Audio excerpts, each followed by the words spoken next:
Hello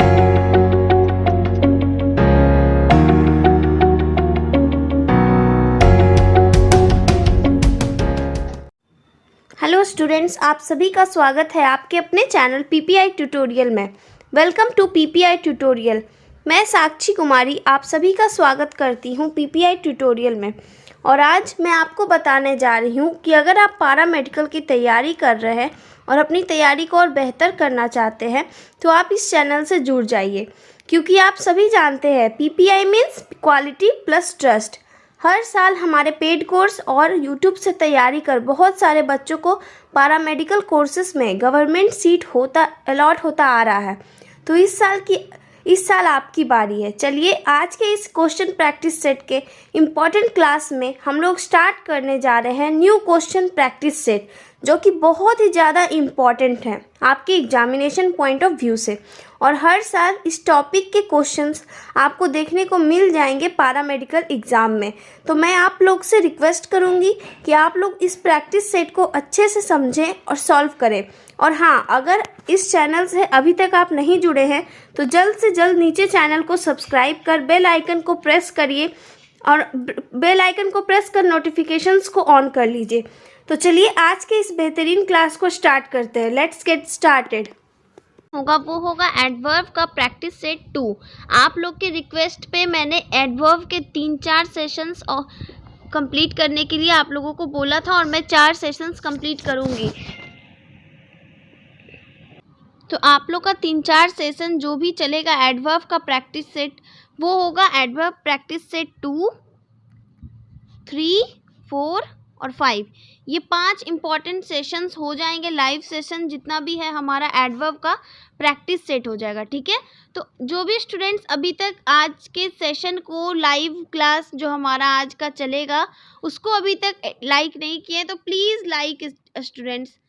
चलिए students फटाफट से आप लोग लाइक कीजिए इस लाइव सेशन को। और जितने भी स्टूडेंट्स हैं सारे स्टूडेंट्स से रिक्वेस्ट है शेयर करो इस सेशन को, ताकि और जितने भी पारा मेडिकल के स्टूडेंट्स हैं ये सेशन ज्वाइन कर सके और अपने एडवर्ब के डाउट को क्लियर कर सके। एडवर्ब सुनते ही ना बच्चों को डर लगता है कि हाँ एडवर्ब से क्वेश्चन रहेगा, बहुत डर जाते हैं स्टूडेंट्स। लेकिन ये एडवर्ब का प्रैक्टिस सेट आज वाला सेशन तो और मोस्ट इम्पॉर्टेंट सेशन है। आज वाले से आई थिंक बहुत सारे कुछ क्वेश्चंस तो हमको लगता है डायरेक्ट मैच हो जाएंगे, ऐसा हो सकता है। तो आज का सेशन जितना भी होगा 20 क्वेश्चंस है। सारे लोग मार्क्स भी बताएंगे कि कितना क्वेश्चन उनका सही गया, ठीक है स्टूडेंट्स। 20 क्वेश्चन का आज लाइव सेशन है हमारा। तो आप लोग को बताना है कि आपका 20 क्वेश्चन में से कितना सही गया।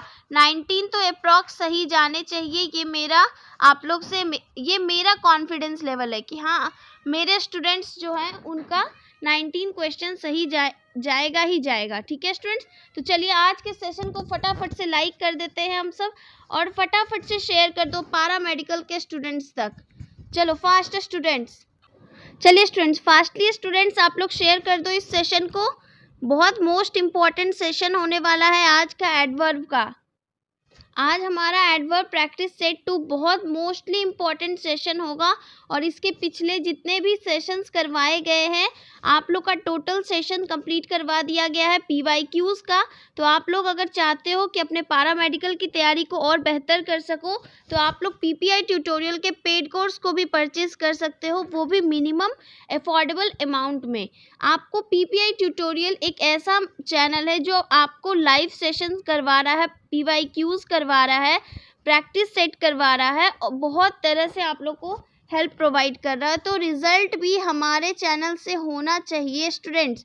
कौन कौन से स्टूडेंट है जो इस बार गवर्नमेंट कॉलेज अलॉट उनका हो जाएगा, फटाफट से रिप्लाई करो चैट बॉक्स में। कौन कौन से ऐसे स्टूडेंट्स हैं जो अपना गवर्नमेंट सीट कॉलेज में सीट लेके रहेंगे।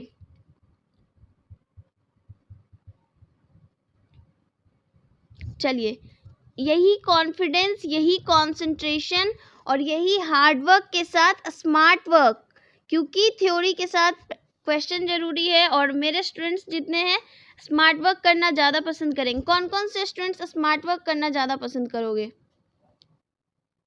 हार्ड वर्क या स्मार्ट वर्क?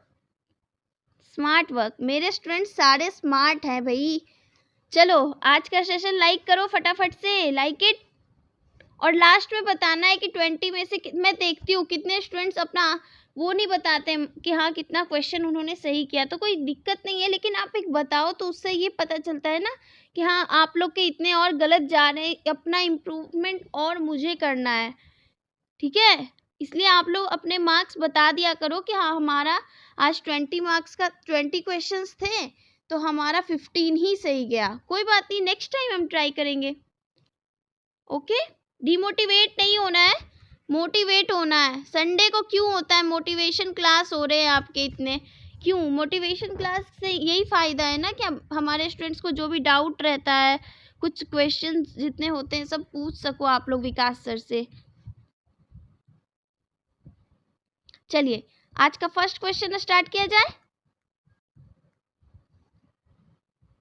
चलिए हमारा फर्स्ट क्वेश्चन क्या है देख लेते हैं। Question number 1, next day. यहाँ पर जो एडवर्ब है ये हमारे थ्योरी में एडवर्ब को कंप्लीट किया गया है और यहाँ क्वेश्चंस करवाए गए। तो पेड कोर्स में थ्योरी अवेलेबल है और ये चीज़ पेड कोर्स है स्टूडेंट्स, तो आप लोग चाहते हो तो पेड कोर्स को फिर परचेज कर लो, ठीक है। तो और यहाँ तो मैं कोशिश करूँगी कि 20 क्वेश्चंस आप लोगों के एकदम माइंड में अच्छे से सेट हो जाए, ये 20 क्वेश्चंस के कॉन्सेप्ट भी आप लोगों को अच्छे से समझ में आ जाए, ठीक है। चलिए फर्स्ट क्वेश्चन अब हम लोग देख ले। फर्स्ट क्वेश्चन है हमारा नेक्स्ट डे।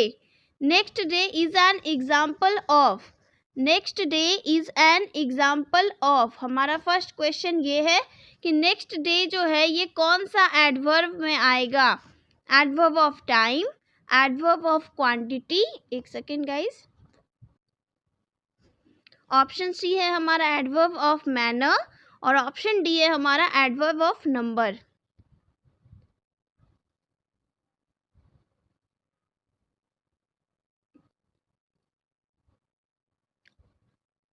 चलिए फास्टली आप लोगों को 4 ऑप्शंस स्क्रीन के सामने दिए गए हैं।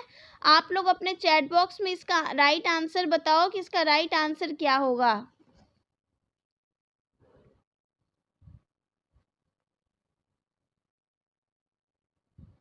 चलिए फास्टली स्टूडेंट्स बताएंगे इसका राइट आंसर क्या होगा। Next day is an example of,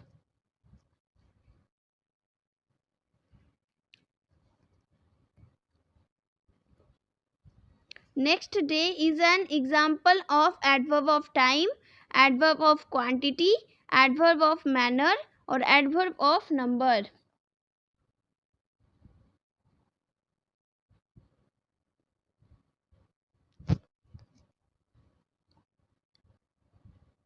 बहुत अच्छे स्टूडेंट्स, एडवर्ब ऑफ टाइम। बहुत अच्छे स्टूडेंट्स, आप लोग इसी तरह से राइट आंसर करो। Adverb of time, next day, ये क्या बता रहा है? अगले दिन। ये हमारा क्या बता रहा है? देखो मैं अब आप लोग को सिखाती हूँ आंसर सेलेक्ट करना, ठीक है। अगले दिन, तो ये हमारा एडवर्ब ऑफ क्वांटिटी, क्वांटिटी से रिलेटेड तो है नहीं।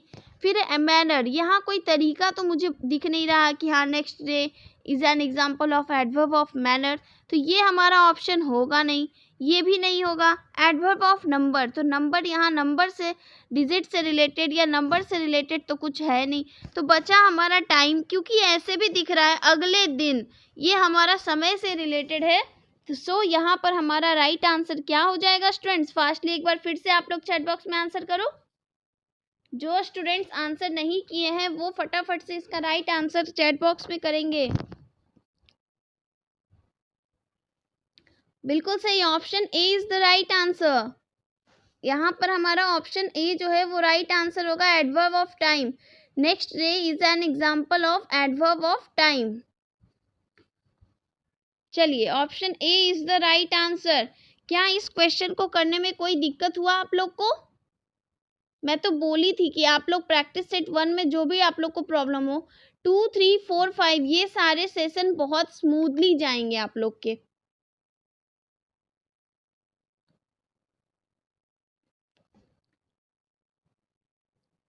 चलिए नेक्स्ट क्वेश्चन की ओर मूव करें। चलिए नेक्स्ट क्वेश्चन है हमारा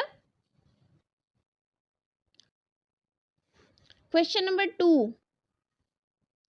हेयर, यहाँ पर जो है here is an example of, here is an example of option A adverb of quantity, adverb of manner, option C adverb of number और option D adverb of place.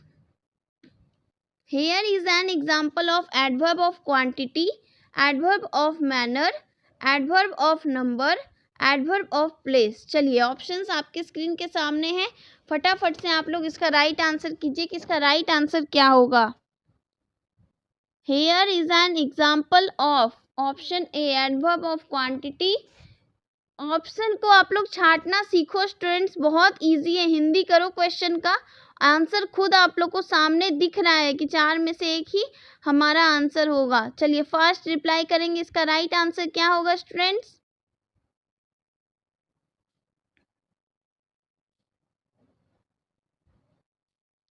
Adverb of quantity, adverb of manner, adverb of number और adverb of place. चलिए options चारों screen के सामने हैं, फटाफट से इसका राइट आंसर करिए कि इसका राइट आंसर क्या होगा।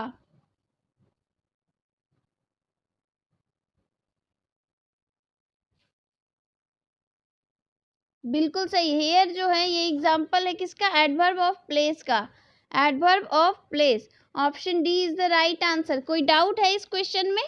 हेयर का मतलब होता है यहाँ, ये एक स्थान को बता रहा है, तो यहाँ क्वांटिटी तो होगा नहीं हमारा, मैनर ये होगा नहीं हमारा, नंबर होगा नहीं, तो यहाँ एडवर्ब ऑफ प्लेस जो है यहाँ पर इसका राइट आंसर होगा। हेयर जो है एग्जाम्पल है किसका, एडवर्ब ऑफ प्लेस का। सो हमारे क्वेश्चन नंबर 2 का राइट आंसर क्या हो गया स्टूडेंट्स, एक बार चैट बॉक्स में आंसर करो। Option D is the right answer.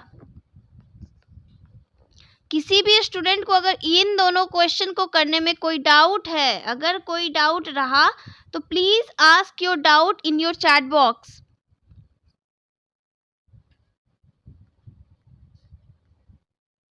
अपने अपने डाउट्स, अगर किसी भी स्टूडेंट्स को डाउट अगर रहा है इस क्वेश्चन को करने में, ये 2 क्वेश्चन को करने में, तो आप लोग पूछ सकते हो। चलिए नेक्स्ट क्वेश्चन की ओर मूव करते हैं। जब कोई डाउट नहीं है तो कोई बात नहीं, मैं आगे भी पूछूंगी, और अगर आपको क्वेश्चन में डाउट लगे तो आप लोग इसे पूछ सकते हो उस क्वेश्चन का, ठीक है। चलिए क्वेश्चन नंबर 3 है हमारा। Question number 3, twice. Twice is an example of, twice is an example of option A adverb of place, option B adverb of number, option C adverb of time, option D adverb of reason.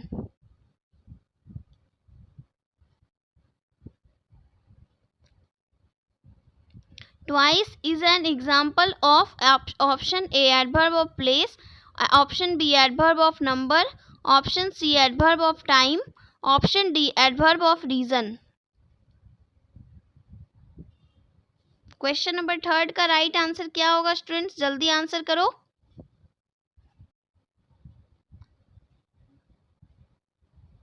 Twice is an example of option A, option B, option C या option D.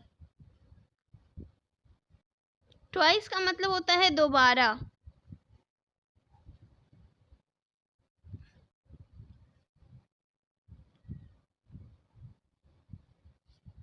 अब सारे students का answer आ गया।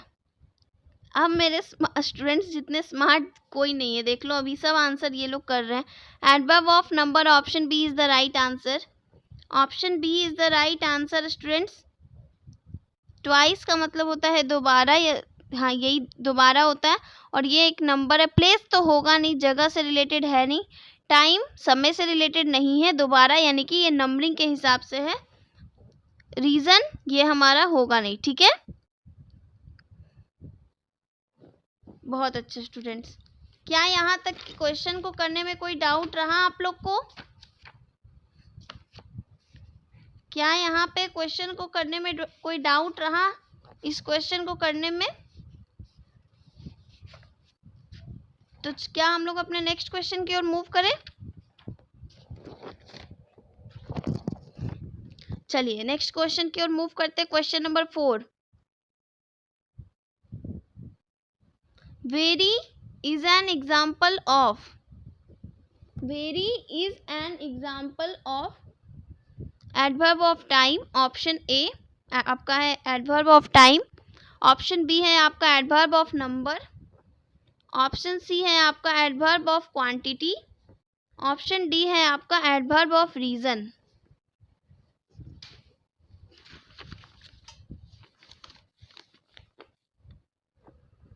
Question number 4. Very is an example of, option A adverb of time, option B adverb of number, option C adverb of quantity, option D adverb of reason.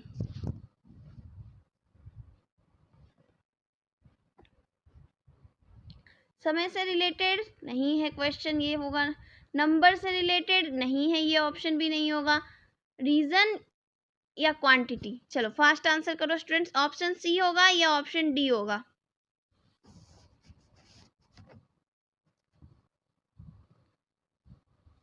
बहुत अच्छा students. Quantity, adverb of quantity का example है very is an example of adverb of quantity. तो यहाँ पर थोड़ा सा मैं एडवर्ब ऑफ क्वांटिटी जब आ ही गया है तो थोड़ा समझा देती हूँ.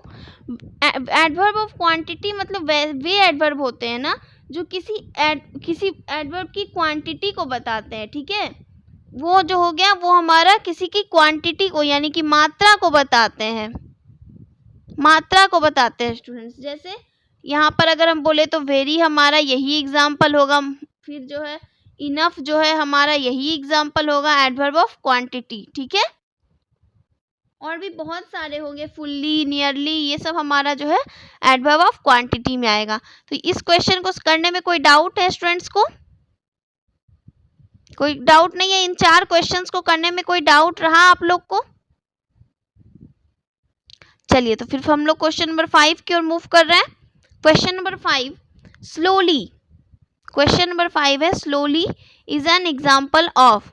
Slowly is an example of option A adverb of number, option B adverb of manner, option C adverb of place और option D adverb of reason.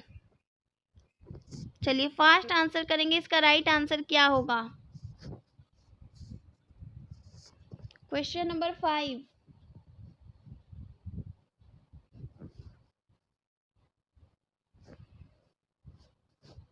slowly is an example of adverb of number, adverb of manner, adverb of place और adverb of reason.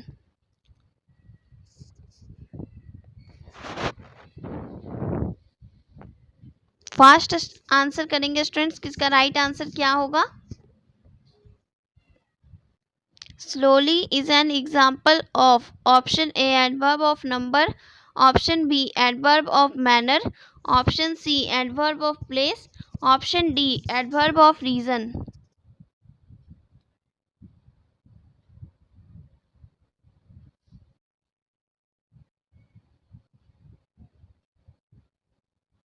बहुत सही है students. Adverb of manner is the right answer.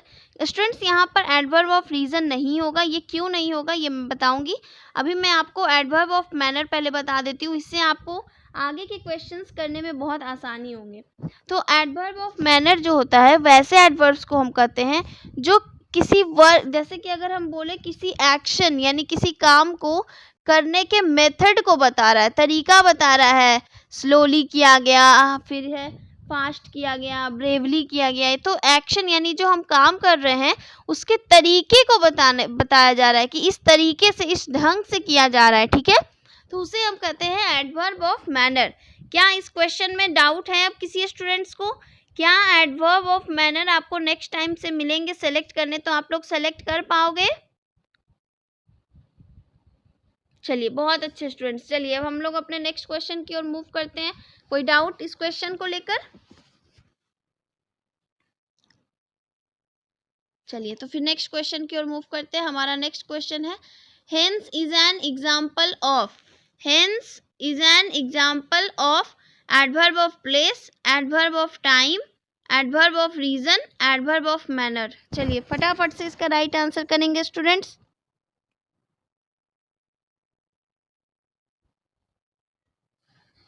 Option A adverb of place, option B adverb of time, option C adverb of reason, option D adverb of manner. Question number 6 का right answer क्या होगा students? फटाफट से answer करो।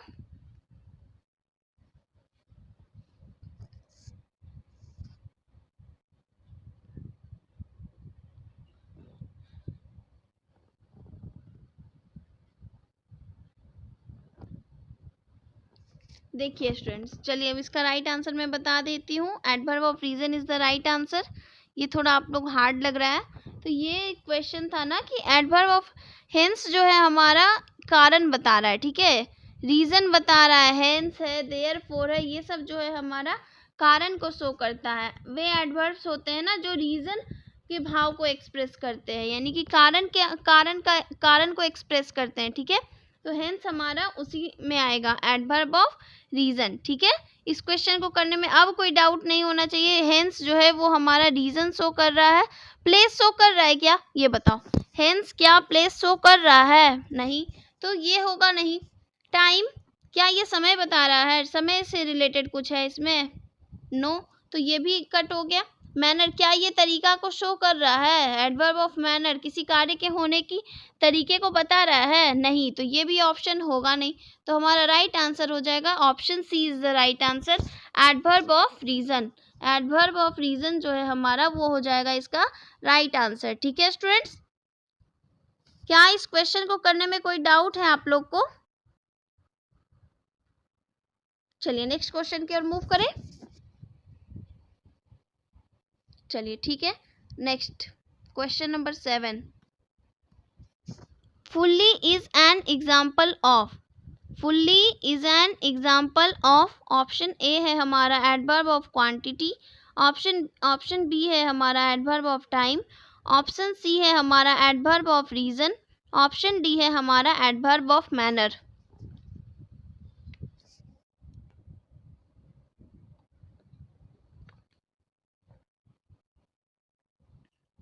Fully is an example of, question number 7, option A quantity show करेगा, B time, C reason, D manner.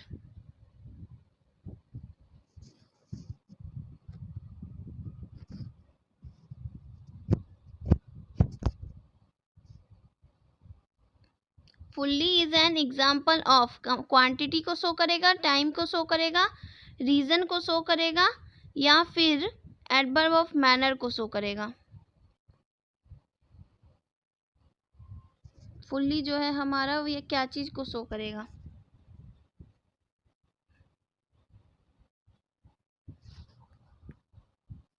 चलिए बहुत सही, एडवर्ब ऑफ क्वांटिटी। बहुत अच्छा स्टूडेंट्स, क्वांटिटी वाला कॉन्सेप्ट बता दी हूँ, इसलिए स्टूडेंट्स के राइट आंसर है adverb of quantity is the right answer. तो क्वेश्चन नंबर जो हमारा 7 है उसका राइट आंसर हो गया ऑप्शन ए। ऑप्शन ए जो है इसका राइट आंसर हो गया स्टूडेंट्स। ऑप्शन ए जो है क्वेश्चन नंबर 7 का ऑप्शन ए जो है वो हमारा राइट आंसर हो गया। चलिए नेक्स्ट क्वेश्चन की ओर मूव करते हैं। नेक्स्ट क्वेश्चन है हमारा वाइजली। क्वेश्चन नंबर 8 है हमारा, wisely is an example of, wisely is an example of, option A adverb of quantity, option B adverb of manner, option C adverb of time, option D adverb of reason.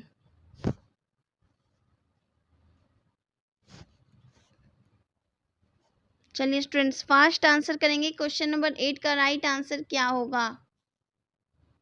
Wisely जो है वो क्या चीज का example है? Adverb of quantity का, adverb of manner का, adverb of time का, या एडवर्ब ऑफ रीजन का?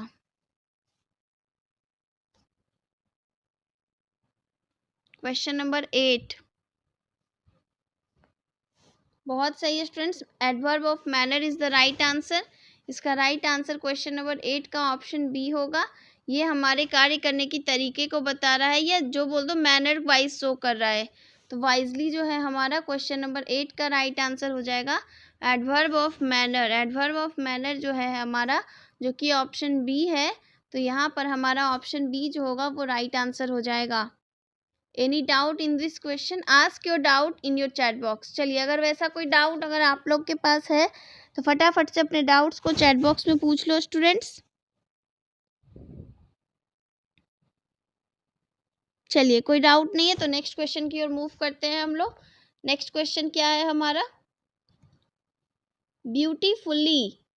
Beautifully is an example of. Beautifully is an example of. Option A है हमारा एडवर्ब ऑफ टाइम. आपका ऑप्शन बी है adverb of manner. Option C है adverb of reason. Option D है adverb of place. चलिए फटाफट से इसका राइट आंसर करेंगे स्टूडेंट्स. किसका राइट आंसर क्या होगा?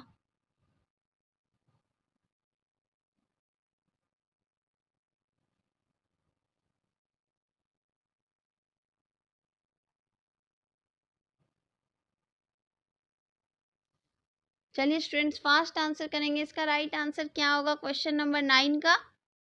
Option A adverb of time. Option B adverb of manner. Option C adverb of reason. Option D adverb of place.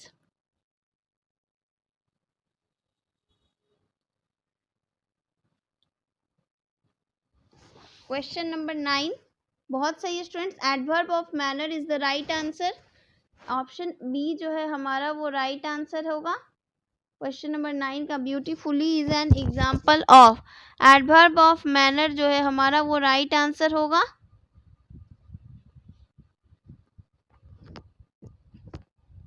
चलिए क्वेश्चन नंबर 10 की ओर मूव करते हैं. Partially. Partially is an example of. Partially, इसे partially नहीं बोलेंगे, इसे partially बोलेंगे. Partially is an example of. Option A है हमारा adverb of quantity. Option B है हमारा adverb of time. Option C है हमारा एडवर्ब ऑफ रीजन. और ऑप्शन डी है हमारा एडवर्ब ऑफ मैनर. चलिए चारों ऑप्शंस आपके स्क्रीन के सामने हैं. फटाफट से चैट बॉक्स में आप लोग इसका राइट आंसर कीजिए.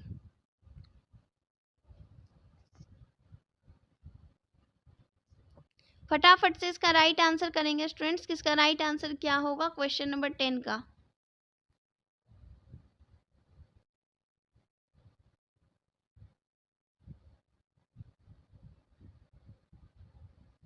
Partially.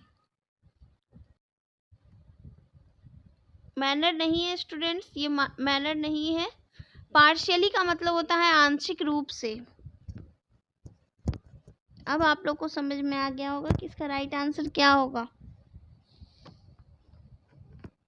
Question number 10 partially is an example of. बिल्कुल सही, adverb of quantity is the right answer. Question number 10 का राइट आंसर है एडवर्ब ऑफ क्वांटिटी जो है हमारा ये राइट आंसर है. पार्शियली आंशिक रूप से. तो एडवर्ब ऑफ क्वांटिटी जो है हमारा वो राइट आंसर हो जाएगा क्वेश्चन नंबर 10 का ऑप्शन ए. 10 का क्वेश्चन नंबर 10 का ऑप्शन ए जो है हमारा वो राइट आंसर होगा. चलिए नेक्स्ट क्वेश्चन की ओर मूव कर रहे हैं. नेक्स्ट क्वेश्चन है हमारा certainly. Certainly is an example of. Certainly is an example of. Question number 11 certainly is an example of.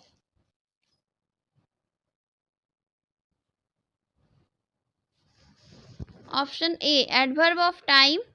Option B adverb of quantity. Option C adverb of manner. Option D adverb of number. चलिए फटाफट से इसका right answer कीजिए. किसका right answer क्या होगा question number 11 का? Certainly is an example of adverb of time, adverb of quantity, adverb of manner और चौथा ऑप्शन है एडवर्ब ऑफ नंबर. चलिए स्टूडेंट्स फास्ट आंसर करेंगे. क्वेश्चन नंबर 11 का राइट आंसर क्या होगा?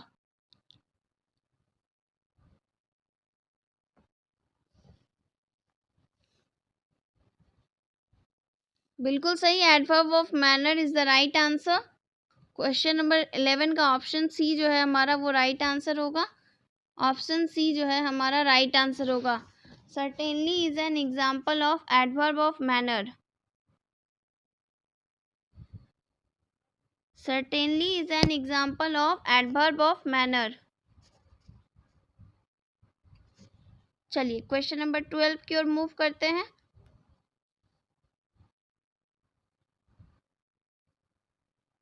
चलिए देखते हैं क्वेश्चन क्या कह रहा है।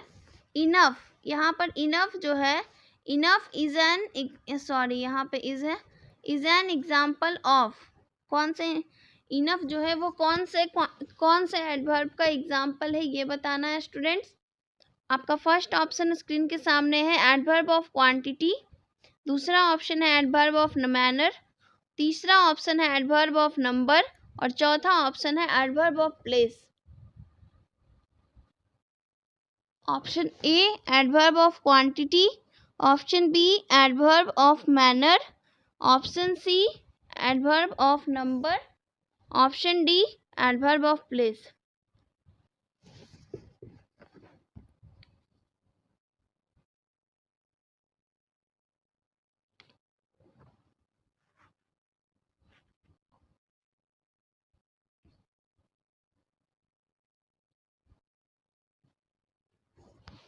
Question number 12.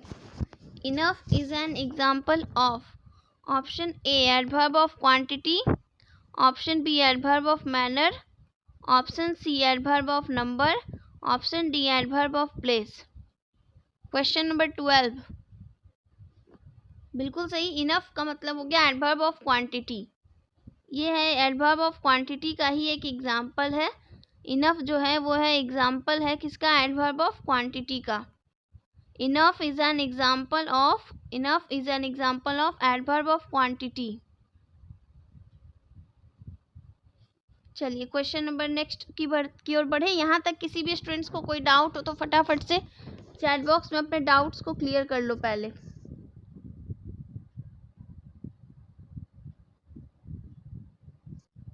और आप लोग सभी को स्टूडेंट्स को मैं बोलना चाहूँगी, जो अभी अगर चैनल पर न्यू है तो चैनल को सब्सक्राइब करना ना भूलें students. PPI tutorial, this is our channel's name. आप लोग इस चैनल को सब्सक्राइब कर लीजिए। और यहाँ रोज़ 7 बजे लाइव सेशंस करवाए जा रहे हैं, प्रैक्टिस सेशंस हो रहे हैं, पीवाईक्यूज़ का इम्पॉर्टेंट सेशन चल रहा है। तो अगर आप चाहते हैं इन सब चीज़ों को आप ना छोड़ें और आप लोग की तैयारी और बेहतर हो सके, तो आप लोग पीपीआई ट्यूटोरियल को ज्वाइन भी कर सकते हैं एज अ पेड कोर्स। आप लोग परचेज भी कर सकते हैं। ओके, चलिए नेक्स्ट क्वेश्चन की ओर मूव करते हैं। क्वेश्चन नंबर 13 है firstly is an example of option A adverb of place, option B adverb of number, option C adverb of time, option D adverb of reason.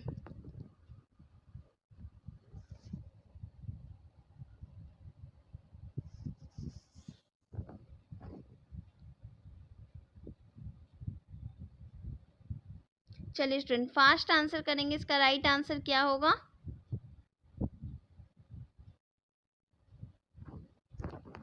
Firstly is an example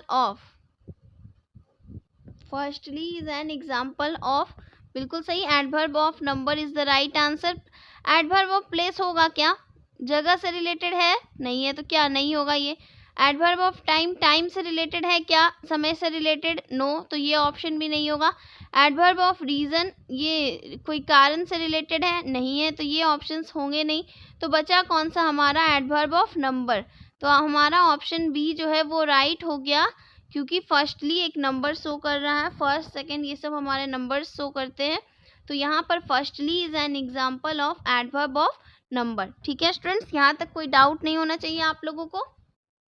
चलिए next question की ओर move करते हैं। Next question है हमारा nowhere is an example of option A adverb of time, option B adverb of number, option C adverb of quantity, option D adverb of reason. Question number 14, nowhere is an example of adverb of time, adverb of number, adverb of quantity, adverb of reason.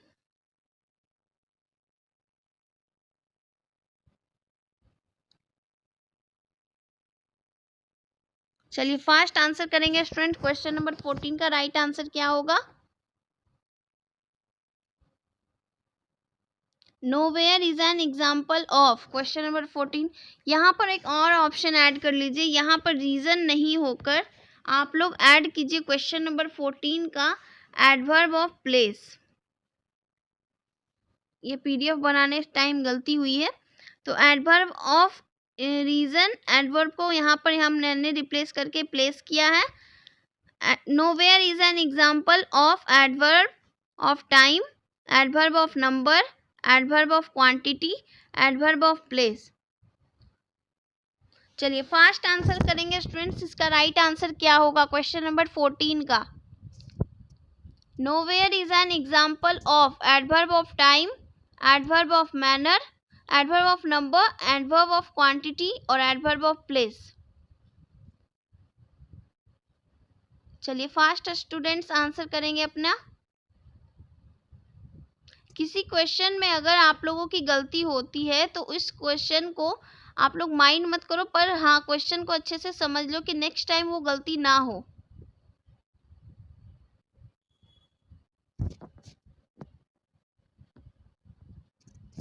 चलिए question number 14 का right answer adverb of place ही होगा। ठीक है, adverb of time समय से related है नहीं, नंबर से रिलेटेड है नहीं, क्वांटिटी से मात्रा से रिलेटेड है नहीं और जगह से रिलेटेड है। तो हमारा राइट आंसर क्वेश्चन नंबर 14 का हो जाएगा ऑप्शन डी। ऑप्शन डी जो है हमारा वो राइट आंसर हो जाएगा क्वेश्चन नंबर 14 का। चलिए नेक्स्ट क्वेश्चन की ओर मूव करते हैं। नेक्स्ट क्वेश्चन है हमारा therefore is an example of. Therefore is an example of adverb of number, adverb of manner, adverb of place, adverb of reason. Therefore is an example of adverb of number, adverb of manner, adverb of place, adverb of reason.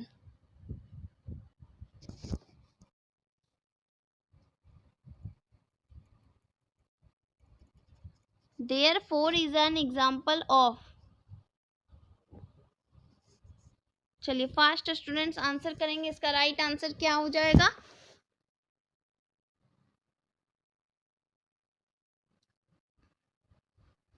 Therefore क्या चीज है? Adverb of number में होगा? नहीं होगा, बिल्कुल सही। Adverb of manner, क्या ये कार्य करने के तरीके से रिलेटेड है? नो, तो ये भी नहीं होगा। प्लेस, जगह से, एडवर्ब ऑफ प्लेस नहीं होगा। तो हमारा right answer adverb of reason is the right answer. Option D जो है क्वेश्चन नंबर 15 का, ऑप्शन डी जो है वो राइट आंसर हो जाएगा। क्वेश्चन नंबर 15 का हमारा राइट आंसर हो जाएगा ऑप्शन डी। चलिए नेक्स्ट क्वेश्चन की ओर मूव करते हैं। नेक्स्ट क्वेश्चन है हमारा everywhere. Everywhere is an example of. Everywhere is an example of. Option A है adverb of place, option B है adverb of time, option C है adverb of reason, option D है adverb of manner. Option A, option B, option C या option D, कौन सा right answer होगा?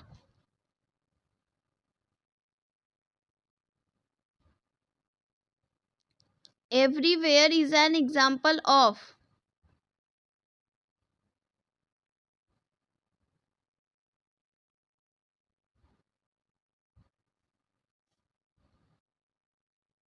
Question number 16, everywhere is an example of.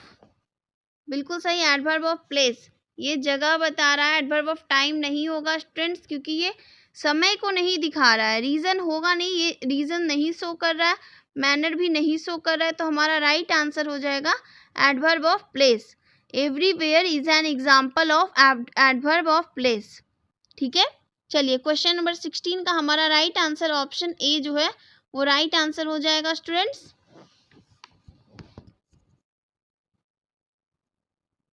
चलिए next question की ओर move करते हैं। नेक्स्ट क्वेश्चन है ब्रेवली। हमारा नेक्स्ट क्वेश्चन है ब्रेवली। यहाँ पर ब्रेवली जो है is an example of. Bravely is an example of. Adverb of quantity, adverb of time, adverb of reason या एडवर्ब ऑफ मैनर। चलिए फास्ट आंसर करेंगे स्टूडेंट्स। क्वेश्चन नंबर 17 का राइट आंसर क्या होगा?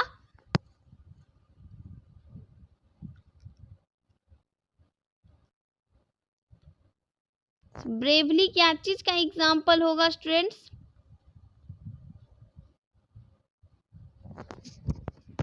Bravely is an example of adverb of quantity, adverb of time, adverb of reason या adverb of manner।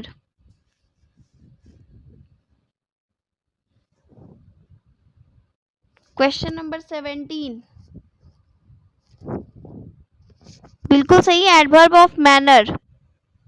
किसी कार्य के होने के तरीके को ही शो कर रहा है। बहादुरी पूर्वक उस सोल्जर्स पे भी अगर हम कहें कि हमारे सोल्जर्स जो है फाउट ब्रेवली, तो यहाँ पर ब्रेवली हमारा जो है वो एडवर्ब ऑफ मैनर को शो करता है। ठीक है स्टूडेंट्स।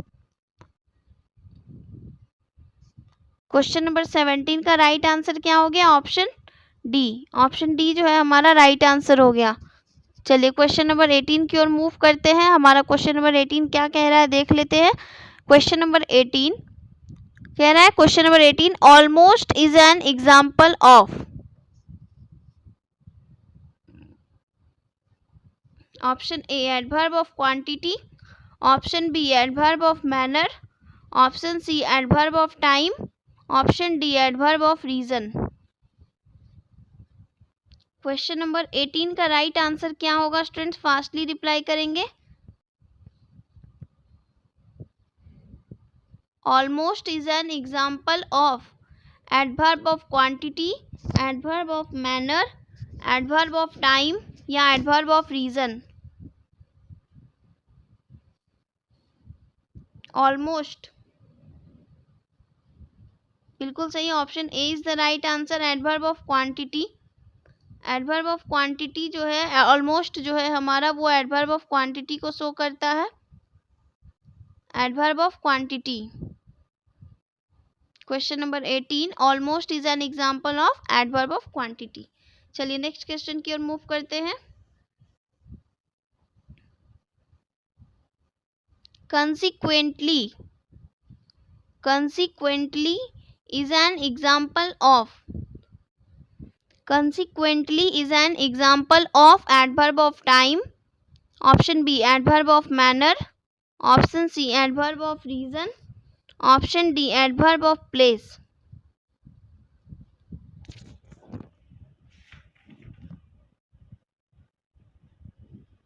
चलिए स्टूडेंट्स फास्ट आंसर करेंगे। क्वेश्चन नंबर 19 का राइट आंसर क्या होगा?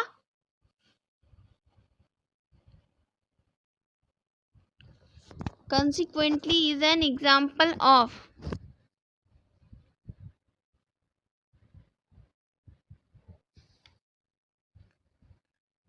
बिल्कुल सही, option C is the right answer adverb of reason. ये टाइम को नहीं शो कर रहा है, मैनर को नहीं शो कर रहा है, प्लेस को शो नहीं कर रहा है, और ये हमारा एडवर्ब ऑफ रीजन को शो कर रहा है, ये रीजन शो कर रहा है। इसलिए हमारा 19 का ऑप्शन सी जो होगा वो राइट आंसर होगा। Question number 19 adverb of reason. Consequently is an example of adverb of reason।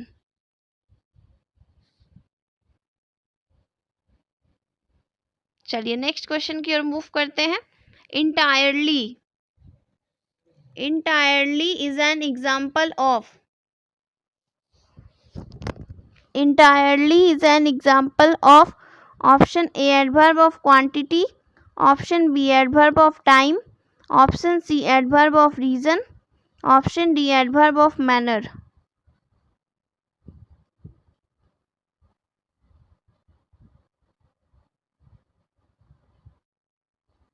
Option A, option B, option C या ऑप्शन डी। क्वेश्चन नंबर 20 का राइट आंसर क्या होगा स्टूडेंट्स? फास्ट आंसर करेंगे। entirely is an example of।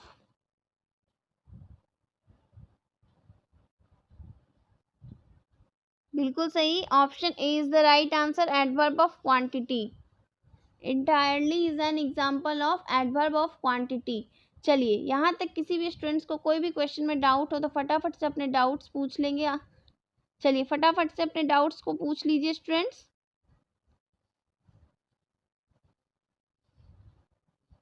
यहाँ तक किसी भी student को किसी भी क्वेश्चन में डाउट हो तो आप लोग अपने डाउट्स को पूछ सकते हो स्टूडेंट्स। फास्टली अपने डाउट्स को चैट बॉक्स में पूछ लो।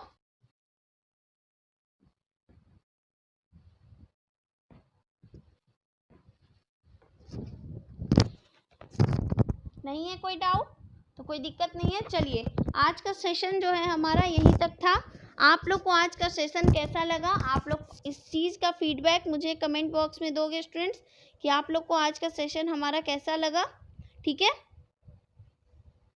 और जो भी स्टूडेंट्स पेड कोर्स नहीं परचेज किए हो तो आप लोग पेड कोर्स परचेज कर लो स्टूडेंट्स, ताकि आप लोग थ्योरी क्लियर कर सको, ठीक है।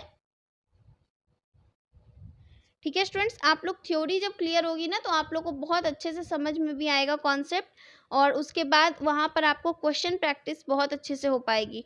और जो भी स्टूडेंट्स आज चैट बॉक्स में आंसर किए हो, आप लोग अब बताओगे कि कितना क्वेश्चन 20 में से कितना क्वेश्चन जो है 19 या 18, जितने भी मार्क्स आप लोगों के क्वेश्चन सही गए हैं वो सारे आप लोग अपने चैट बॉक्स में इसका ये कमेंट बॉक्स में आप लोग इसका रिप्लाई करोगे कि कितने क्वेश्चन सही गए आप लोगों के।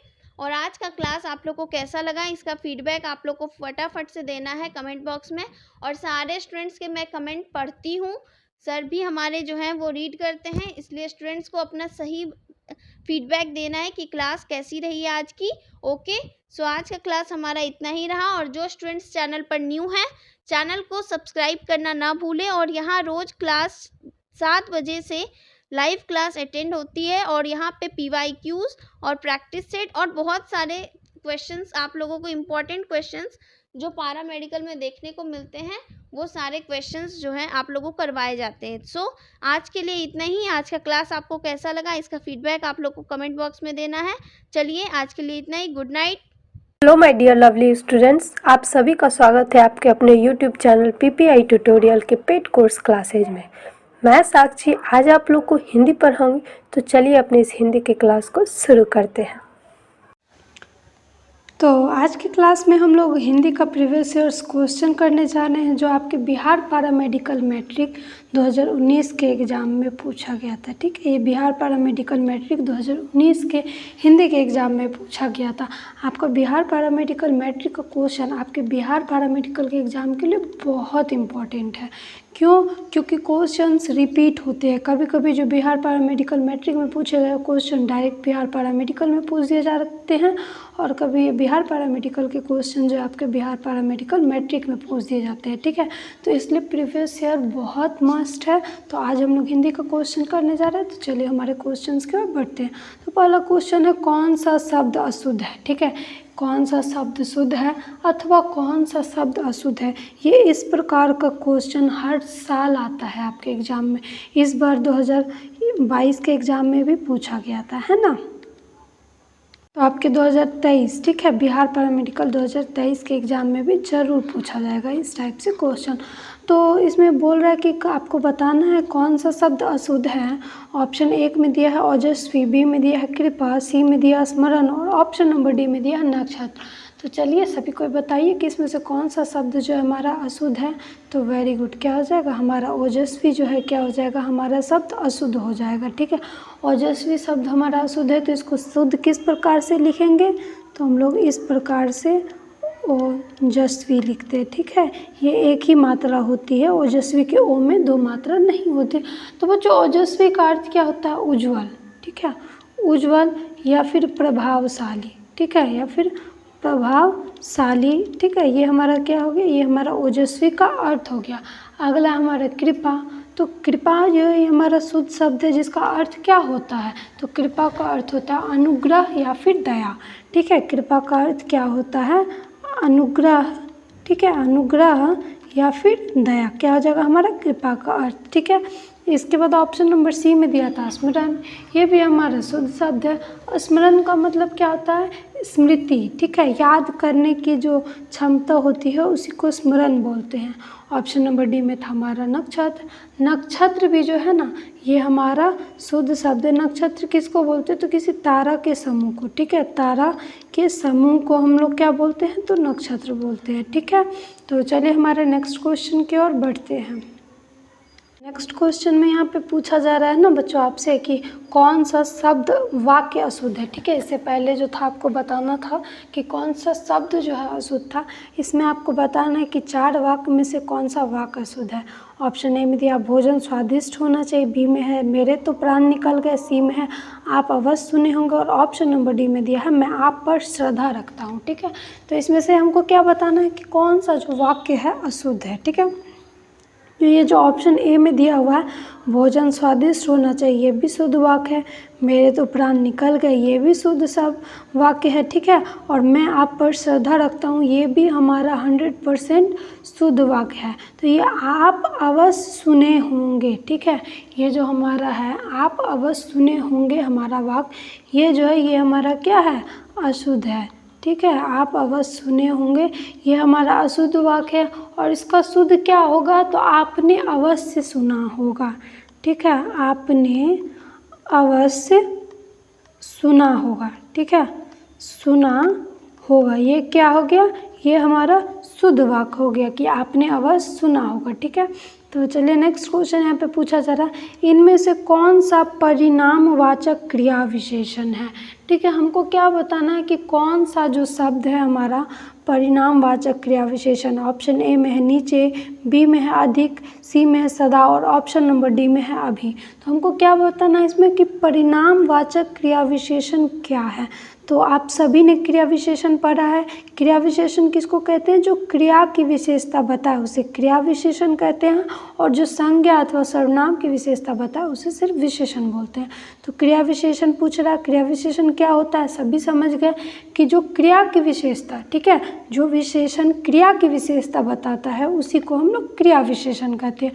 तो यही हमको बताना है कि इन 4 शब्द में से कौन सा शब्द जो है हमारा क्रिया विशेषण है।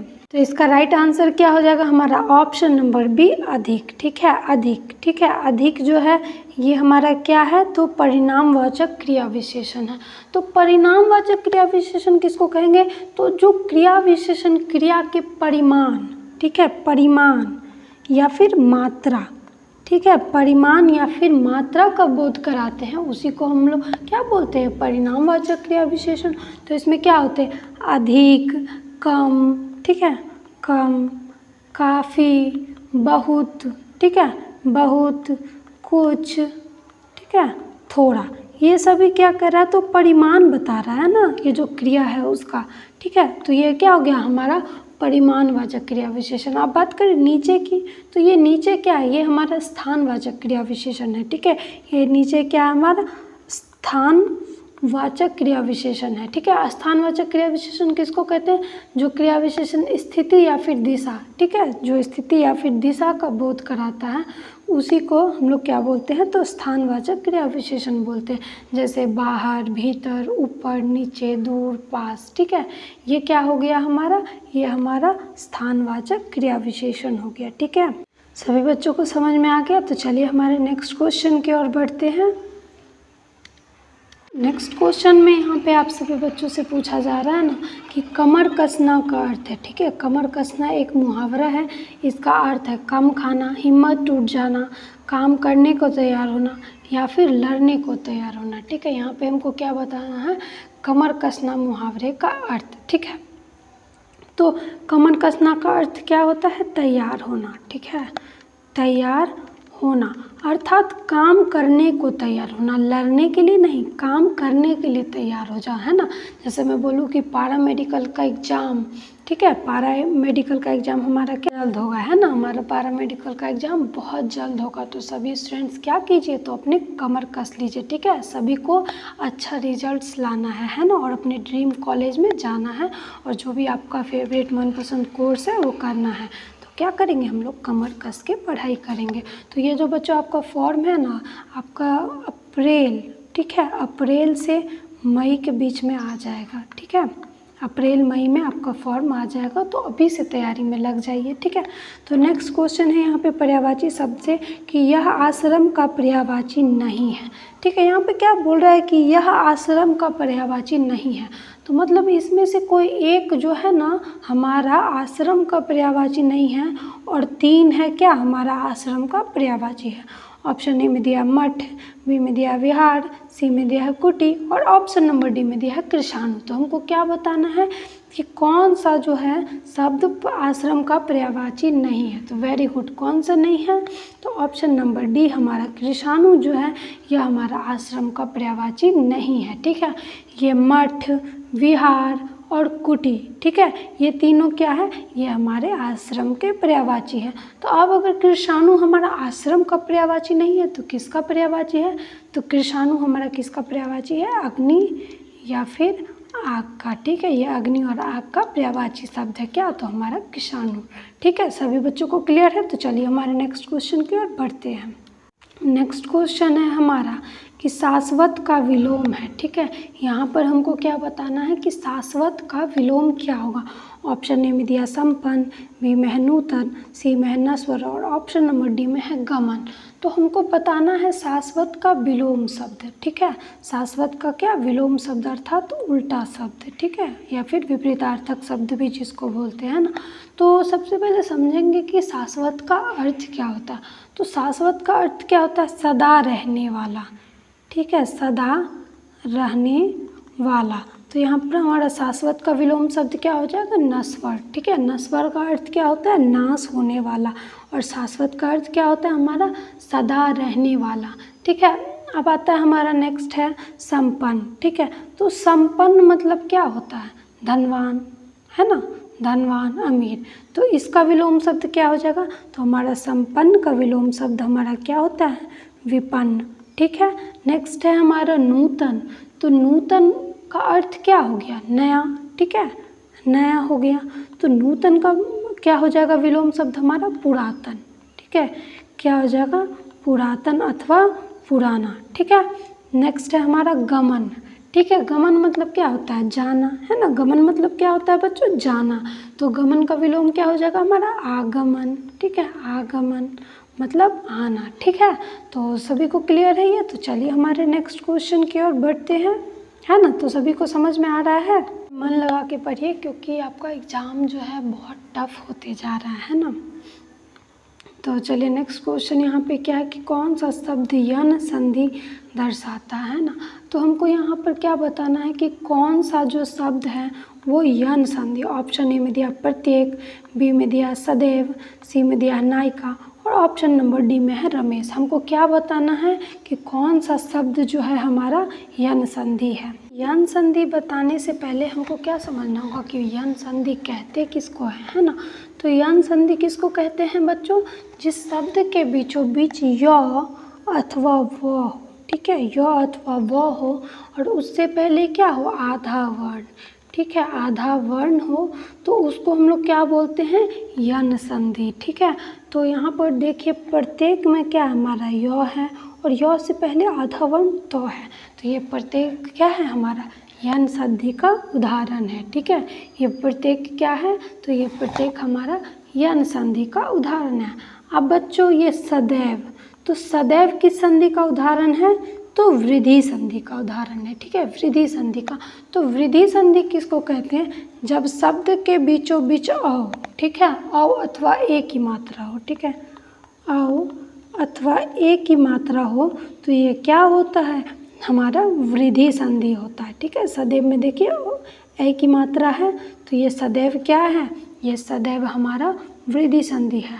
अब बात करें नायिका, ठीक है, तो नायिका हमारा क्या है, अयादी संधि है, ठीक है। नायिका हमारा क्या है, अयादी संधि है। अयादी संधि किसको बोलते हैं, जब शब्द के बीचों बीच य अथवा व होता है, ठीक है, य अथवा व होता है तो क्या होता है, ये हमारा अयादी संधि होता है। और य व से पहले आधा वर्ण होता है तो वो क्या होता है हमारा वृद्धि संधि। य वो से पहले आधा वर्ण होता है तो वो क्या होता है हमारा यन संधि। ठीक है, अब है हमारा ऑप्शन नंबर डी में रमेश। तो रमेश कौन सा संधि का उदाहरण है? तो हमारा गुण संधि का उदाहरण है। ठीक है, कैसे आइए समझते हैं।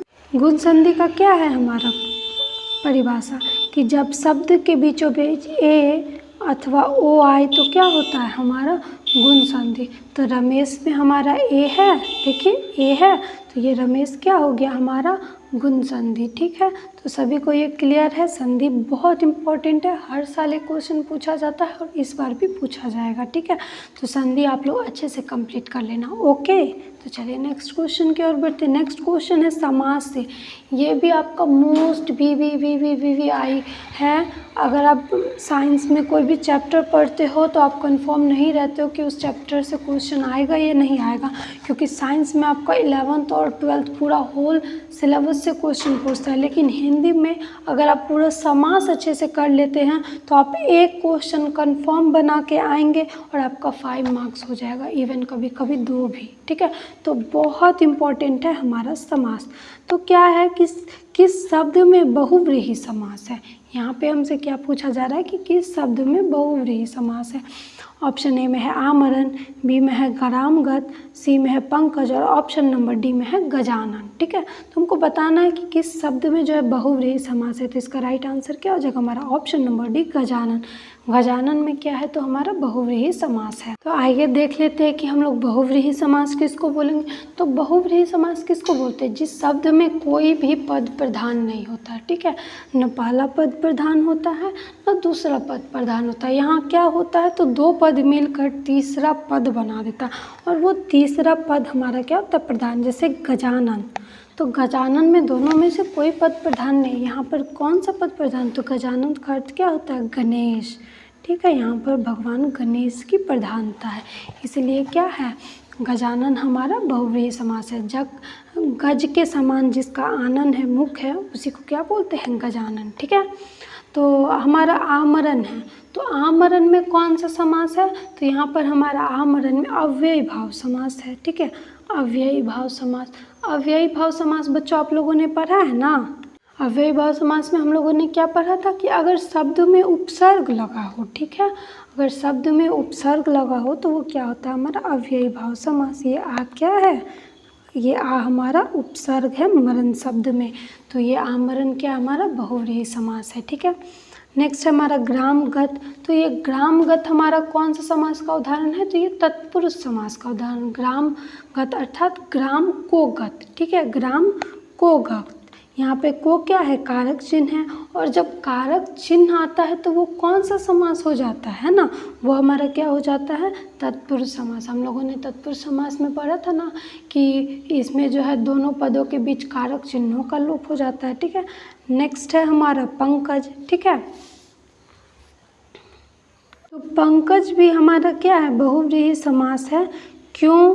क्योंकि पंकज का भी अर्थ क्या है कमल है। ठीक है, ये क्वेश्चन आपका गलत हो गया, और गजानन तो बताया ही था कि बहुव्रीहि समास है। ठीक है, तो सभी को क्लियर है। चलिए हमारे नेक्स्ट क्वेश्चन की ओर बढ़ते हैं। नेक्स्ट क्वेश्चन यहाँ पर बच्चों है प्रत्यक्ष का विलोम शब्द आपको बताना है। दूर, परोक्ष, पुराना और निष्पक्ष, इसमें ऑप्शन दिए हुए। तो प्रत्यक्ष का अर्थ क्या होता है? जो आँख के सामने पर हो। ठीक है, जो हमारे आँख के सामने हो उसी को क्या बोलते हैं प्रत्यक्ष। ठीक है, इसका विलोम क्या हो जाएगा हमारा परोक्ष। ठीक है, अर्थात जो आँख के सामने ना हो, है ना, कहते हैं ना प्रत्यक्ष प्रमाण, सामने में जो प्रमाण देते हैं परोक्ष अर्थात जो सामने में ना हो। ठीक है, अब आता है हमारा दूर। तो दूर का क्या हो जाएगा हमारा विलोम पास हो जाएगा। पुराना, तो पुराना का क्या हो जाएगा नया। ठीक है ना, यहाँ पे क्या है निष्पक्ष। तो निष्पक्ष का अर्थात क्या होता है बिना पक्ष के, बिना पक्षपाती। ठीक है, बिना पक्षपाती, तो इसका क्या हो जाएगा पक्षपाती। ठीक है, इसका क्या हो जाएगा हमारा पक्षपाती। निष्पक्ष का विलोम क्या हो जाएगा हमारा पक्षपाती। ठीक है, निष्पक्ष मतलब क्या होता है बिना पक्ष का, मतलब जो किसी के साइड नहीं हो। पक्षपाती मतलब जो किसी एक का साइड हो, ऐसे आप लोग समझ सकते हैं। ठीक है, तो चलिए हम लोग दूसरे क्वेश्चन की ओर बढ़ते हैं। तो नेक्स्ट क्वेश्चन और बिहार पैरामेडिकल मैट्रिक में 2019 का हिंदी में पूछा गया ये लास्ट क्वेश्चन है कि इसमें से कौन सी सकर्मक क्रिया है। ऑप्शन ए में दिया ठहराना, बी में दिया रोना, सी में दिया टूटना और ऑप्शन नंबर डी में दिया है गिरना। ठीक है, तो इसमें क्या हो जाएगा, हमारा टूटना जो है सकर्मक क्रिया हो जाएगा। ये टूटना क्या है, सकर्मक क्रिया है। ठीक है, सकर्मक क्रिया और अकर्मक क्रिया। ठीक है, सकर्मक क्रिया और अकर्मक क्रिया ये क्रिया के दो भेद हैं। इससे हर साल क्वेश्चन पूछे जाते हैं, इसलिए मैं अभी आपको अच्छे से समझा देती हूँ सकर्मक क्रिया और अकर्मक क्रिया, ताकि आगे जब आपके एग्जाम में क्वेश्चन आए तो आप कंफ्यूज ना हो। ओके, तो बच्चों सकर्मक क्रिया समझते हैं हम लोग सबसे पहले। तो सकर्मक क्रिया किसको कहेंगे, तो सकर्मक क्रिया में क्या होता है कि जिस क्रिया का प्रभाव कर्म पर पड़ता है, इसमें क्या होता है सकर्मक क्रिया में, क्रिया का प्रभाव क्या होता है, तो हमारा कर्म पर पड़ता है, उसी को हम लोग क्या कहते हैं, सकर्मक क्रिया, है ना। मतलब जिस क्रिया का कर्म होता है, मतलब जिस क्रिया में कर्म हो उसको हम लोग सकर्मक कहेंगे। और अकर्मक किसको कहते हैं, तो जिस क्रिया का फल, है ना, मतलब जिस क्रिया का प्रभाव कर्म पर न पड़े। ठीक है, कर्म पर न पड़े। ठीक है, मतलब कह सकते हैं कि जिस क्रिया का कर्म नहीं हो उसी को अकर्मक बोलते हैं। तो अब इसको हम लोग उदाहरण से समझते हैं। जैसे मैं बोली कि हिमांशु संतरा खाता है ना, हिमांशु संतरा खाता है। ठीक है, संतरा खाता है, तो ये खाता है हमारा क्रिया है। तो अगर हम लोग कहेंगे हिमांशु क्या खाता है, तो हिमांशु हमारा क्या खाता है, संतरा खाता है। हिमांशु किसको खाता है, तो हिमांशु किसको खाता है, संतरा को खाता है। अर्थात अगर क्या और किसको लगाने पर जवाब हमारा आता है, ठीक है, तो वो क्या होता है, हमारा सकर्मक क्रिया होता है। वहीं क्या और किसको लगाने पर अगर उत्तर नहीं आता है तो क्या हो जाता है, हमारा अकर्मक क्रिया। जैसे मैं बोलूँ बच्ची रोज रोती है, ठीक है ना, बच्ची जो है क्या करती है, रोज रोती है, रोज रोती है। तो अगर मैं बोलूँ बच्ची क्या रोती है या फिर बच्ची किसको रोती है, तो कोई ऑप्शन आएगा नहीं ना, आएगा कोई मतलब उत्तर आएगा नहीं आएगा। अर्थात यहाँ पर क्या है, कर्म नहीं है। तो जहाँ कर्म ना हो वो क्या होता है, हमारा कर्मक, और जहाँ कर्म होता है वो हमारा क्या होता है, सकर्मक। तो सभी बच्चों को समझ में आ गया। तो आज के क्लास में बस इतना ही रहने देते हैं, मिलेंगे हम लोग नेक्स्ट क्लास में इसी तरह के इम्पोर्टेंट क्लास के साथ। तब तक के लिए गुड बाय, अच्छे से पढ़िए, best of luck. Good evening सभी को, कैसे हैं आप लोग। आई होप आप सभी लोग अच्छे होंगे। और स्टडी कैसी चल रही है आप लोग की, कमेंट बॉक्स में बताइए आप लोग की स्टडी कैसी चल रही है। तो वेरी गुड। आज की क्लास काफ़ी ज़्यादा इम्पॉर्टेंट होने वाली है, क्योंकि आज की क्लास में जीके के यानी सामान्य ज्ञान के मोस्ट इम्पॉर्टेंट क्वेश्चंस करने वाले हैं, जो कि आपके बिहार पैरामेडिकल के लिए बहुत ही ज़्यादा इम्पॉर्टेंट होने वाली है। तो चलिए आज की क्लास को शुरू करते हैं। और आज की क्लास का पहला क्वेश्चन है हमारा कि गुरुमुखी लिपि का आविष्कार किस गुरु ने किया। ऑप्शन है गुरु रामदास, गुरु अंगद, गुरु अमरदास, गुरु नानक। इस प्यारे से क्वेश्चंस का सभी लोग आंसर बताइए। गुरुमुखी लिपि का आविष्कार किस गुरु ने किया, जल्दी से बताएंगे सभी बच्चे, बिल्कुल फास्ट, बिल्कुल फास्ट आप लोग कमेंट कीजिए इस प्यारे से क्वेश्चंस का।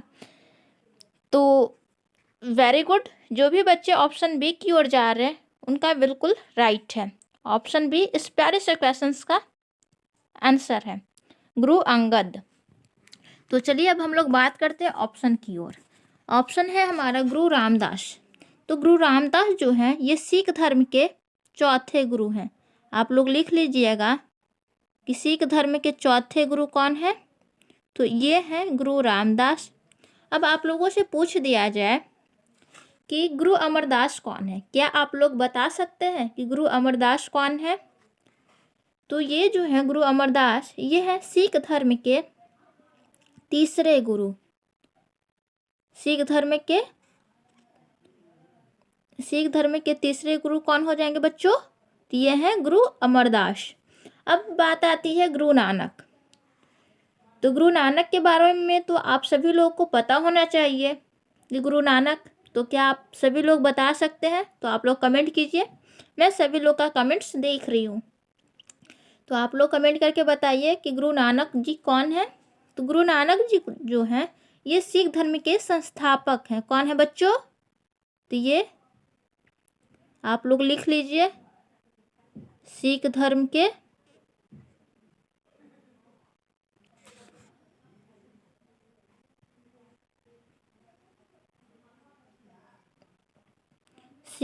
संस्थापक कौन है? तो ये हैं गुरु नानक जी।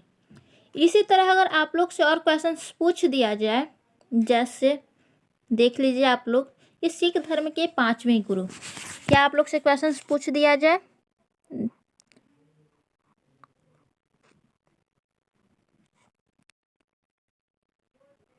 सिख धर्म के 5वें गुरु, तो आप लोग क्या बताइएगा? सिख धर्म के 5वें गुरु जो हैं वो है गुरु अर्जुन देव। कौन है? तो ये हैं अर्जुन देव। इम्पॉर्टेंट हो जाते हैं ये टॉपिक सिख धर्म, इससे प्रीवियस ईयर में भी क्वेश्चंस आ रखे हैं, इसलिए इम्पॉर्टेंट हो जाते हैं। तो एक बार ओवरव्यू आप लोग देख लीजिए कि इस प्यारे से क्वेश्चंस का आंसर था गुरुमुखी लिपि का आविष्कार किस गुरु ने किया? तो इसका राइट आंसर है गुरु अंगद। अब बात आती है गुरु रामदास के बारे में। तो गुरु रामदास जो हैं वो सिख धर्म के 4थे गुरु हैं। गुरु अमरदास कौन है? तो ये गुरु अमरदास जो है ये सिख धर्म के 3रे गुरु हैं। और गुरु नानक जी की बात आती है तो गुरु नानक जी जो हैं वो सिख धर्म के संस्थापक हैं। अगर आप लोगों से पूछ दिया जाए बच्चों कि सिख धर्म के संस्थापक कौन है, तो आप लोगों को बताना पड़ेगा कि सिख धर्म के संस्थापक गुरु नानक जी हैं। इसी तरह सिख धर्म से रिलेटेड कुछ और एक्स्ट्रा पॉइंट्स हो जाते हैं, तो वो है सिख धर्म के 5वें गुरु। आप लोगों से पूछ दिया जाए सिख धर्म के 5वें गुरु, तो 5वें गुरु जो हो जाएंगे वो गुरु अर्जुन देव हो जाएंगे। सिख धर्म के 9वें गुरु, 9वें गुरु पूछ दिया जाए, 9वें गुरु कौन हो जाएंगे? तो ये गुरु तेग बहादुर हो जाएंगे। आप लोग लिख लीजिएगा इस प्यारे से क्वेश्चन का आंसर गुरु तेग बहादुर।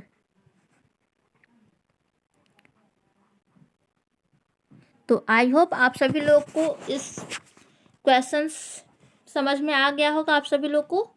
तो चलिए अब हम लोग नेक्स्ट क्वेश्चन की ओर बढ़ते हैं। और नेक्स्ट क्वेश्चन आप लोग देख सकते हैं कि एलिफेंटा गुफाएं यहाँ पर है। ऑप्शन है बिहार, MP, UP, महाराष्ट्र। आप सभी बच्चे जल्दी से बताएंगे इस प्यारे से क्वेश्चन का कि एलिफेंटा गुफाएं यहाँ पर हैं। जल्दी से बताएंगे सभी बच्चे, बिल्कुल फास्ट। तो जो भी बच्चे ऑप्शन डी की ओर जा रहे हैं उनका राइट है।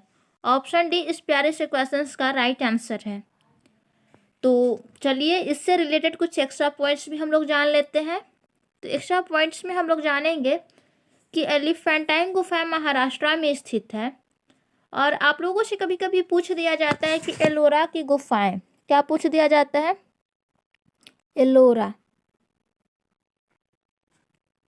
एलोरा की गुफाएं कहाँ है? तो आप सभी बच्चे लोग को याद रखना पड़ेगा एलोरा की गुफाएं भी महाराष्ट्र में स्थित है।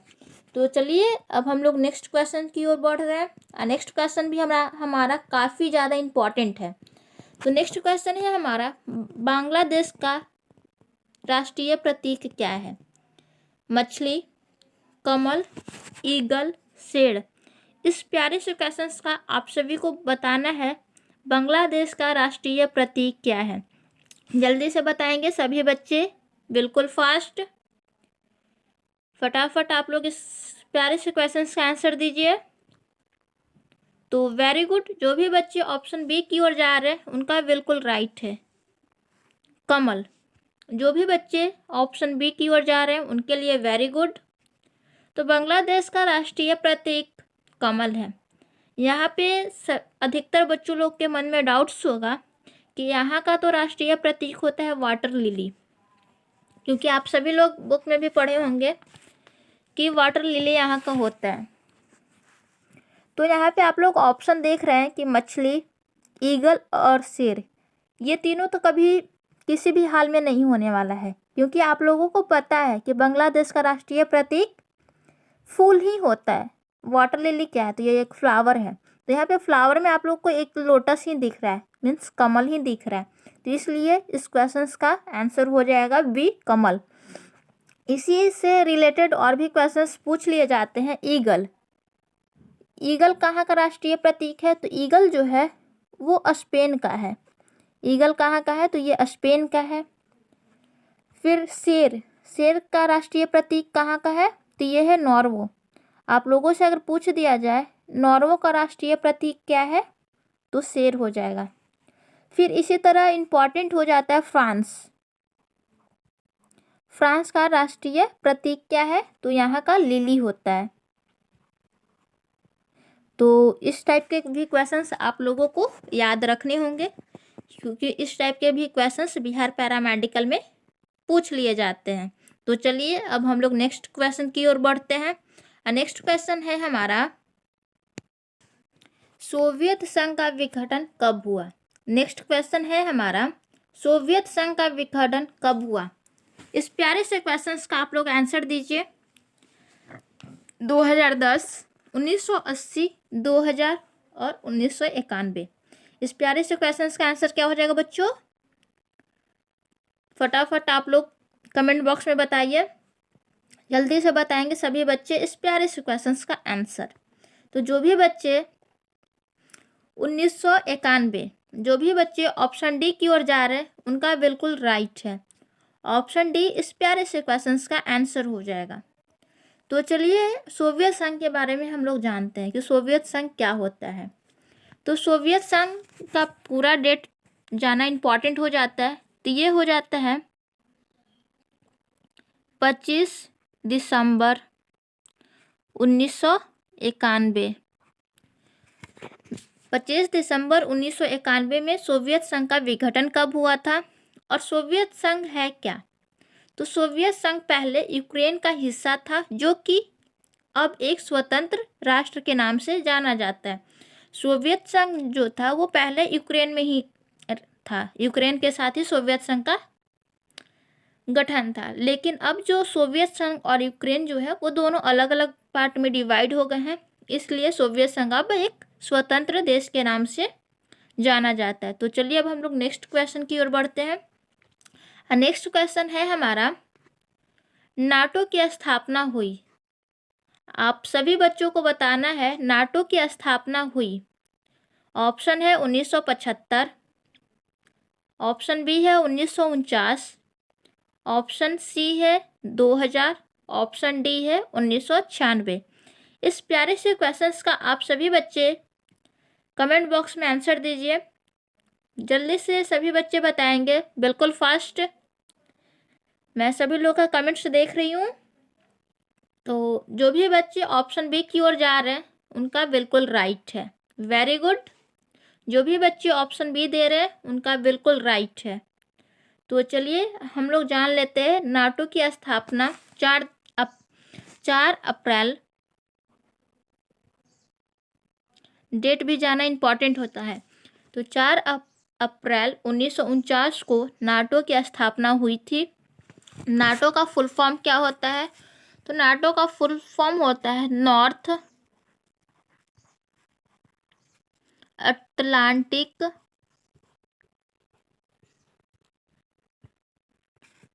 ट्रीटी और ओ से ऑर्गेनाइजेशन।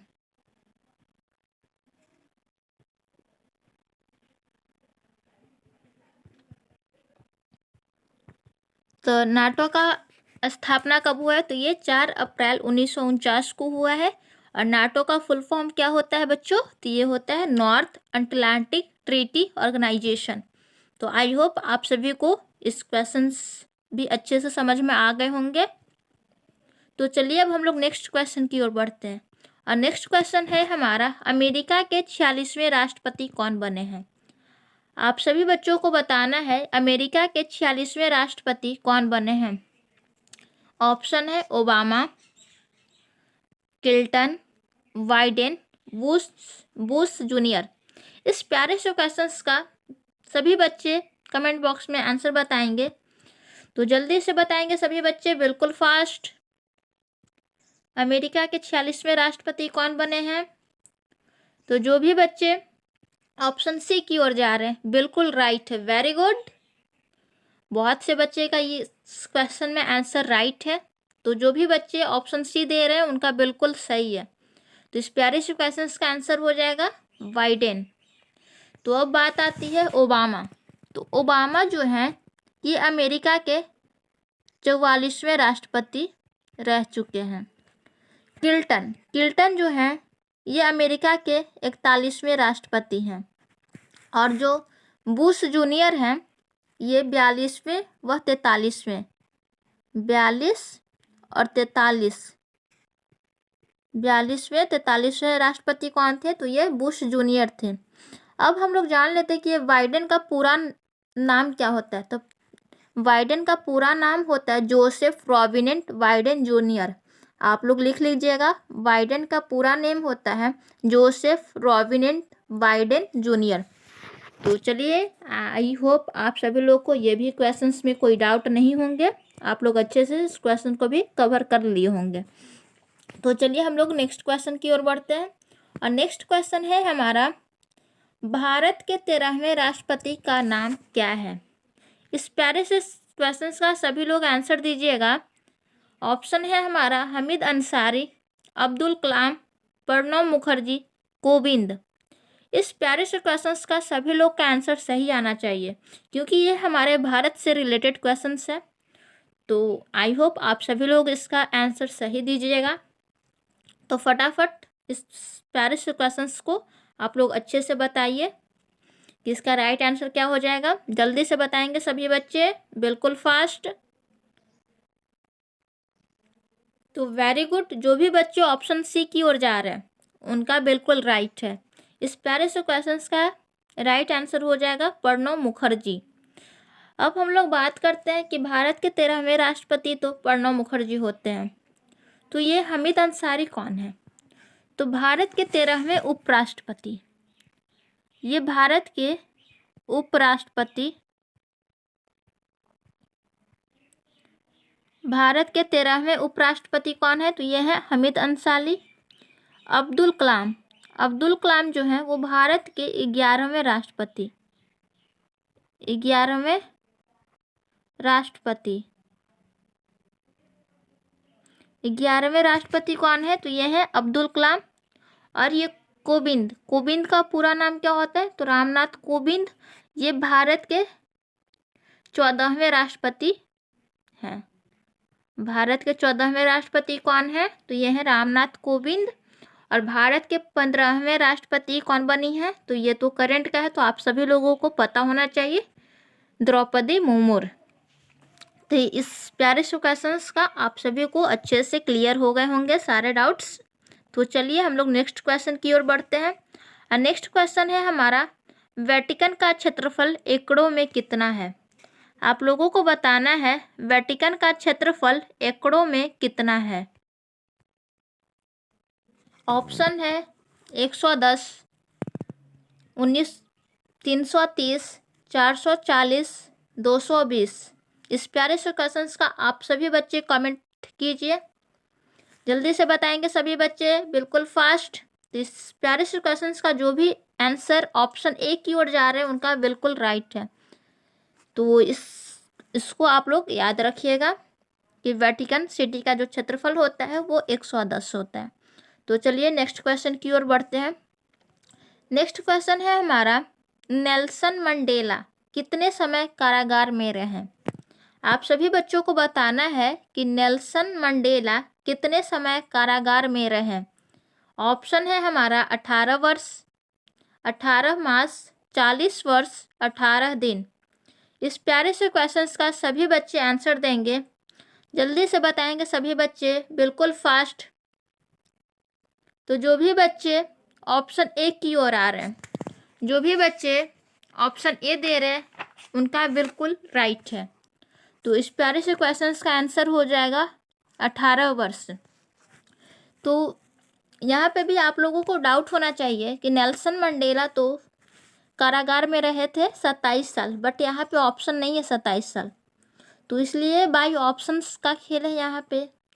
देखिए यहाँ पे 18 मास है तो बहुत कम हो जाएगा, 40 वर्ष तो ये बहुत ही ज़्यादा हो जाएगा, 18 दिन बहुत ही कम हो जाएगा। तो 27 वर्ष और 18 वर्ष दोनों लगभग लगभग इक्वल में है, इसलिए हम लोग 18 वर्ष को ही यहाँ टिक आउट कर देंगे। तो आप लोगों को पता होना चाहिए इस प्यारे से क्वेश्चंस का करेक्ट आंसर क्या होगा, 27 साल। नेल्सन मंडेला जो है वो कारागार में 27 साल रहे थे। और ये किस लिए रहे थे, तो नेल्सन मंडेला दक्षिणी अफ्रीका के रहने वाले थे और ये रंग भेद नीति के खिलाफ आवाज़ उठाए थे, इसीलिए इनको कारागार में रहना पड़ा था। तो चलिए अब हम लोग नेक्स्ट क्वेश्चन की ओर बढ़ते हैं। और नेक्स्ट क्वेश्चन है हमारा, भारत में केंद्रीय मंत्री बनने वाली प्रथम महिला कौन थी। आप सभी लोगों को बताना है कि भारत में केंद्रीय मंत्री बनने वाली प्रथम महिला कौन थी। ऑप्शन है हमारा सुचेता कृपलानी, ऑप्शन बी है सरोजिनी नायडू, ऑप्शन सी है सुषमा स्वराज, ऑप्शन डी है राजकुमारी अमृता कौर। इस प्यारे से क्वेश्चंस का सभी बच्चे आंसर देंगे, जल्दी से बताएंगे सभी बच्चे, बिल्कुल फास्ट। कमेंट्स में सभी लोग का देख रही हूँ। तो इसका राइट आंसर हो जाएगा, क्या हो जाएगा बच्चों, तो जो भी बच्चे इस क्वेश्चंस का आंसर ऑप्शन डी की ओर जा रहे हैं उनका बिल्कुल राइट है। ऑप्शन डी इस प्यारे से क्वेश्चंस का राइट आंसर हो जाएगा। तो चलिए ऑप्शंस की ओर बात करते हैं। क्या आप लोग बता सकते हैं बच्चों कि सुचेता कृपलानी कौन है, कमेंट कीजिए आप लोगों को पता होगा तो आप लोग बताइए कि ये सुचेता कृपलानी कौन है। तो भारत की पहली मुख्यमंत्री, अगर आप लोगों से पूछ दिया जाए भारत की प्रथम मुख्यमंत्री अगर आप लोगों से पूछ दिया जाए तो ये सुचेता कृपलानी हो जाएंगी। अब बात आती है सरोजिनी नायडू की, तो चलिए इनको भी हम लोग देख लेते हैं कि ये सरोजिनी नायडू कौन थी। तो जो सरोजिनी नायडू थी ये भारत को किला के नाम से जानी जाती हैं। ये क्या चीज़ से जानी जाती हैं, तो ये भारत को किला के नाम से। अगर आप लोगों से पूछ दिया जाए बच्चों कि भारत को किला के नाम से किसे कहा जाता है तो ये सरोजिनी नायडू हो जाएंगी। अब बात आती है सुषमा स्वराज, तो इन सभी लोगों का नाम तो आप सभी बच्चे लोग सुने होंगे, तो आप सभी लोगों को पता होना चाहिए इन लोग के बारे में। तो क्या आप लोग बता सकते हो कि सुषमा स्वराज कौन है, कमेंट्स कीजिए। तो सुषमा स्वराज जो हैं ये भारत की पूर्व विदेश मंत्री हैं। ये कौन है, तो ये पूर्व विदेश मंत्री हैं। पूर्व विदेश मंत्री कौन है, तो ये है सुषमा स्वराज। और भारत की केंद्रीय मंत्री बनने वाली प्रथम महिला राजकुमारी अमृता कौर है। तो आई होप आप सभी लोग को इस क्वेश्चंस में भी कोई डाउट नहीं होंगे। तो चलिए हम लोग नेक्स्ट क्वेश्चन की ओर बढ़ते हैं। और नेक्स्ट क्वेश्चन है हमारा, भारत को किला किसे कहा जाता है। आप सभी बच्चों को बताना है भारत को किला किसे कहा जाता है। ऑप्शन है आशा भोसले, ऑप्शन बी है सरोजिनी नायडू, देविका रानी, लता। इस प्यारे से क्वेश्चंस का आप लोग आंसर दीजिए। तो इस क्वेश्चंस का आप लोग फटाफट आंसर बता सकते हैं, क्योंकि इस क्वेश्चंस को मैं ऊपर ही आप लोगों को बताई थी कि भारत को किला के नाम से किसे जाना जाता है। तो जो भी बच्चे ऑप्शन बी की ओर जा रहे हैं उनका बिल्कुल राइट है। ऑप्शन बी इस प्यारे से क्वेश्चंस का आंसर है, ऑप्शन बी सरोजिनी नायडू।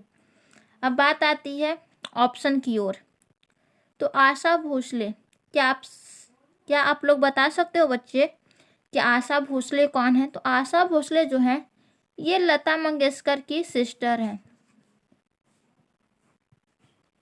आशा भोसले जो हैं ये लता मंगेशकर की बहन हैं। और ये देविका रानी जो हैं, देविका रानी के बारे में आप लोग बताइए। तो ये हिंदी फिल्म की अभिनेत्री हैं,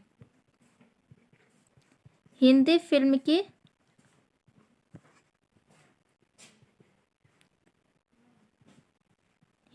की अभिनेत्री कौन है, तो ये है देविका रानी। और लता, तो लता मंगेशकर को स्वर कोकिला के नाम से जाना जाता है। स्वर कोकिला। स्वर कोकिला के नाम से किसे जाना जाता है? तो स्वर कोकिला के नाम से लता मंगेशकर को। किस नाम से? स्वर कोकिला। तो आप लोगों को कंफ्यूज नहीं होना है बच्चों। अगर आप लोगों से पूछ दिया जाए भारत कोकिला तो सरोजनी नायडू, स्वर कोकिला तो लता मंगेशकर पे टिक करना है।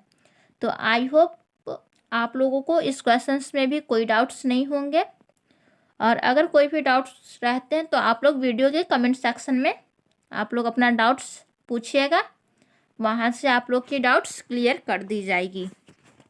तो आज की क्लास आप लोगों को कैसी लगी आप लोग अवश्य कमेंट्स में बताइएगा, और फीडबैक ज़रूर दीजिएगा। फीडबैक से ही हम लोग को मोटिवेशन मिलती है और अच्छे से वर्क करने के लिए।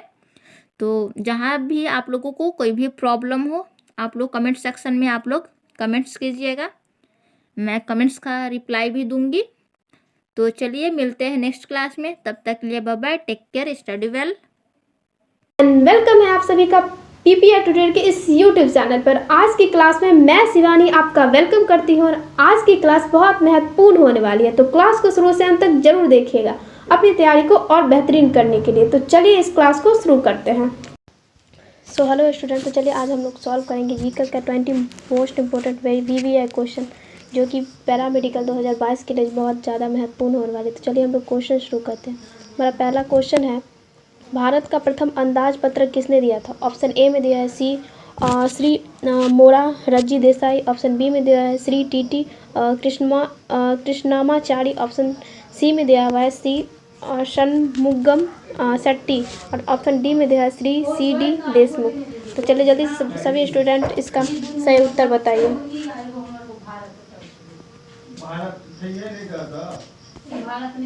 तो वेरी गुड, जिन भी स्टूडेंट का आंसर ऑप्शन बी आ रहा है उनका आंसर बिल्कुल करेक्ट है।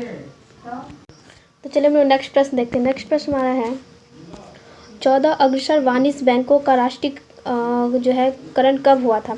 ऑप्शन ए में दिया हुआ 1970 ईस्वी में, ऑप्शन बी में दिया हुआ है 1969 ईस्वी में, ऑप्शन सी में दिया हुआ 1991 ईस्वी में, ऑप्शन डी में दिया हुआ 1972 ईस्वी में। क्वेश्चन हमारा कह रहा है कि 14 अग्रसर वाणिज्य बैंकों का जो है राष्ट्रीयकरण कब हुआ था?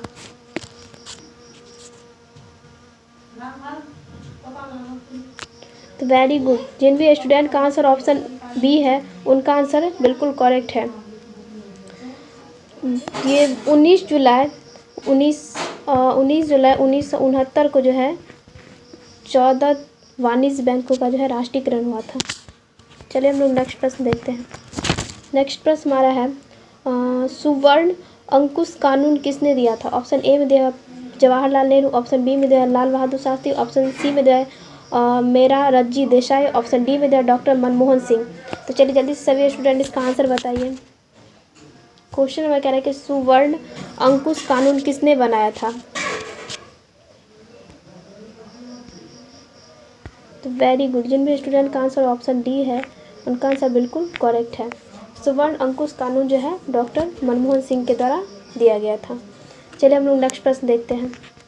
नेक्स्ट प्रश्न हमारा है, विश्व व्यापार संगठन WTO का मुख्यालय कहाँ है? ऑप्शन ए में दिया है वाशिंगटन DC, ऑप्शन बी में दिया है लंदन, ऑप्शन सी में दिया है जनेवा, और ऑप्शन डी में दिया है स्टॉकहोम। तो चलिए जल्दी से सभी स्टूडेंट इसका उत्तर बताइए क्या होगा।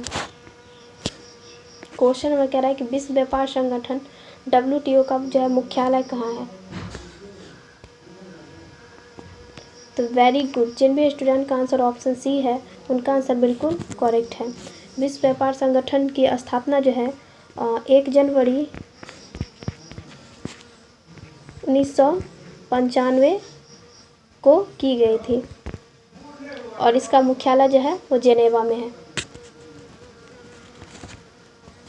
तो चलिए हम लोग नेक्स्ट प्रश्न देखते हैं। नेक्स्ट प्रश्न हमारा है, विश्व के किस देश में सर्वप्रथम कागज़ के नोट प्रजा के लिए आरंभ किए गए थे? ऑप्शन ए में दिया है मलेशिया में, ऑप्शन बी में दिया है UK में, ऑप्शन सी में दिया हुआ है ताइवान में, ऑप्शन डी में दिया है चीन में। तो चलिए जल्दी सभी स्टूडेंट इसका सही उत्तर बताइए। सबसे पहले जो है विश्व में कहाँ कागज़ के नोट का जो है आरंभ किया गया था?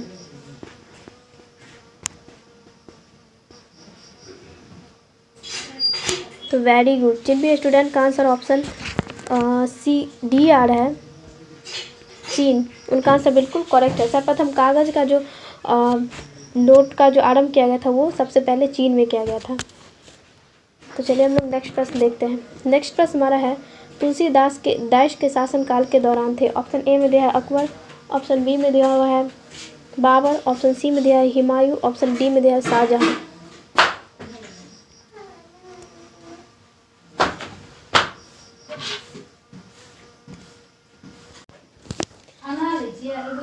तो वेरी गुड, जिन भी स्टूडेंट का आंसर ऑप्शन ए है उनका आंसर बिल्कुल करेक्ट है।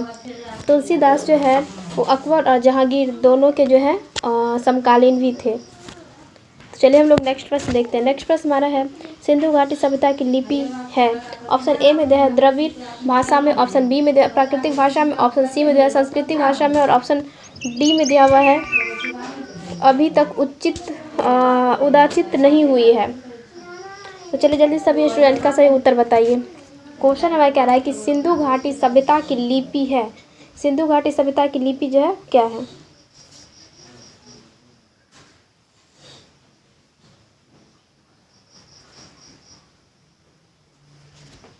तो वेरी गुड, जिन भी स्टूडेंट का आंसर ऑप्शन डी है उनका आंसर बिल्कुल करेक्ट है। सिंधु घाटी सभ्यता की जो लिपि है अभी तक जो है उदाचित नहीं हुई है। तो चलिए हम लोग नेक्स्ट प्रश्न देखते हैं। नेक्स्ट प्रश्न हमारा है निम्नलिखित में से कौन मूंगफली का प्रमुख उत्पादक है? ऑप्शन ए में दिया हुआ आंध्र प्रदेश, ऑप्शन बी में दिया हुआ है गुजरात, ऑप्शन सी में दिया हुआ कर्नाटक, ऑप्शन डी में दिया हुआ है तमिलनाडु। तो चलिए जल्दी सभी स्टूडेंट्स का सही उत्तर बताइए।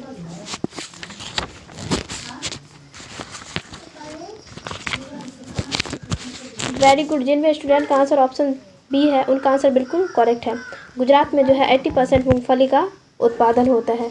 तो सबसे अग्रणी देश जो है राज्य जो है वो गुजरात है मूंगफली उत्पादन के लिए। और भारत में जो है 32% मूंगफली का उत्पादन होता है, सर्वाधिक इतना ही। चलिए हम लोग नेक्स्ट प्रश्न देखते हैं। नेक्स्ट प्रश्न हमारा है निम्नलिखित में से कौन प्राकृतिक रबर का प्रमुख उत्पादक है? ऑप्शन ए में दिया हुआ है चीन, ऑप्शन बी में दिया है इंडोनेशिया, ऑप्शन सी में दिया है मलेशिया और ऑप्शन डी में दिया है थाईलैंड। तो चलिए जल्दी सभी स्टूडेंट्स का सही उत्तर बताइए। प्राकृतिक रबर का प्रमुख उत्पादक देश कौन सा है? तो वेरी गुड, जिन भी स्टूडेंट का आंसर ऑप्शन डी है थाईलैंड, उनका आंसर बिल्कुल करेक्ट है। प्राकृतिक रबर का जो प्रमुख उत्पादक राज्य जो है वो थाईलैंड है। तो चलिए हम लोग नेक्स्ट प्रश्न देखते हैं। नेक्स्ट प्रश्न हमारा है विश्व प्रसिद्ध फूलों की घाटी उत्तराखंड किस स्थान में स्थित है? ऑप्शन ए में दिया हुआ है नैनीताल, ऑप्शन बी में दिया हुआ है चमोली, ऑप्शन सी में दिया हुआ है अल्मोड़ा और ऑप्शन डी में दिया हुआ है पौड़ी गढ़वाल। तो जल्दी से सभी स्टूडेंट्स का सही उत्तर बताइए। क्वेश्चन हमें कह रहा है कि विश्व प्रसिद्ध फूलों की घाटी उत्तराखंड के किस स्थान में स्थित है? तो वेरी गुड, जिन भी स्टूडेंट का आंसर ऑप्शन बी है चमोली, उनका आंसर बिल्कुल करेक्ट है। परिष्करणशाला स्थापित हुआ था। ऑप्शन ए में दिया 1960 में, ऑप्शन बी में दिया 1962 में, ऑप्शन सी में दिया 1964 में, ऑप्शन डी में दिया 1966 में। तो चलिए जल्दी सभी स्टूडेंट्स का सही उत्तर बताइए। बरौनी तेल परिष्करणशाला का स्थापना जो है वो कब हुआ था? तो वेरी गुड, जिन भी स्टूडेंट का आंसर ऑप्शन सी आ रहा है उनका आंसर बिल्कुल करेक्ट है। बरौनी तेल परिष्करणशाला का स्थापना जो है 1964 में ईस्वी में किया गया था। चलिए हम लोग नेक्स्ट प्रश्न देखते हैं। नेक्स्ट प्रश्न हमारा है बांग्लादेश में प्रवेश के पश्चात गंगा नदी निम्न के रूप में जानी जाती है। ऑप्शन ए में दिया हुआ है बाण गंगा, ऑप्शन बी में दिया बूढ़ी गंगा, ऑप्शन सी में दिया मेघना और ऑप्शन डी में दिया हुआ है पद्मा। तो चलिए जल्दी से सभी स्टूडेंट्स इसका सही उत्तर बताइए। बांग्लादेश में प्रवेश के पश्चात जो है गंगा नदी को किस नाम से या किस रूप में जाना जाता है?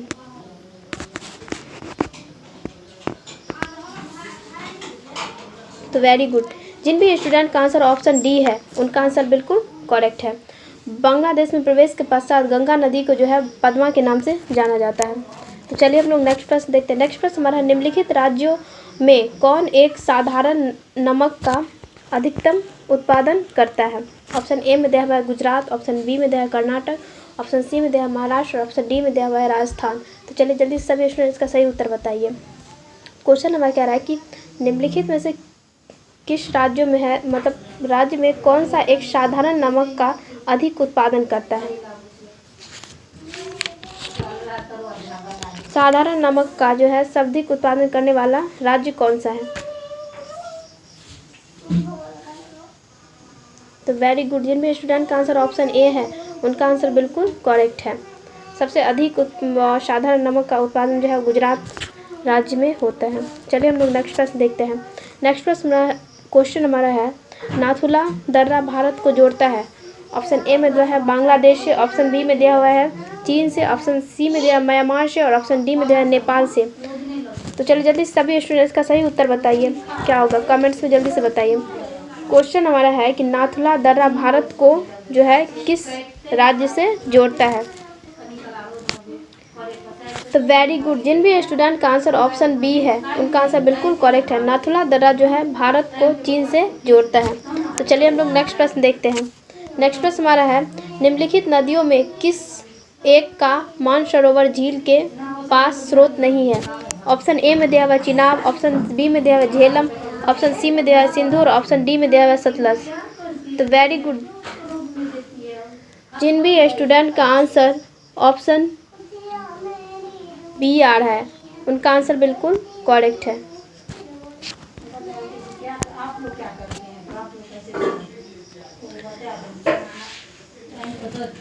चलिए हम लोग नेक्स्ट प्रश्न देखते हैं।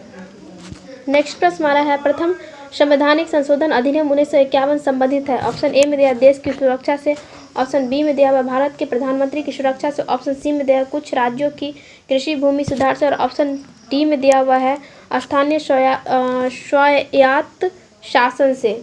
तो चलिए जल्दी से सभी स्टूडेंट इसका सही उत्तर बताइए। क्वेश्चन हमारा है कि प्रथम संवैधानिक संशोधन अधिनियम 1951 संबंधित है, किससे संबंधित है?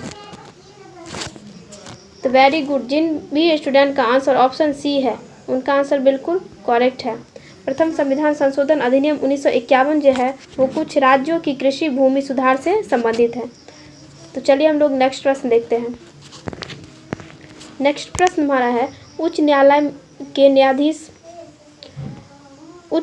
के न्यायाधीश की अवकाश की आयु है। ऑप्शन ए में दिया हुआ है 58 वर्ष, ऑप्शन बी में दिया है 60 वर्ष, ऑप्शन सी में दिया हुआ है 62 वर्ष और ऑप्शन डी में दिया है 65 वर्ष। तो चलिए जल्दी सभी स्टूडेंट्स का सही उत्तर बताइए। उच्च न्यायालय के न्यायाधीश की जो त्याग मतलब अवकाश लेने की जो आयु होती है वो कितनी वर्ष होती है?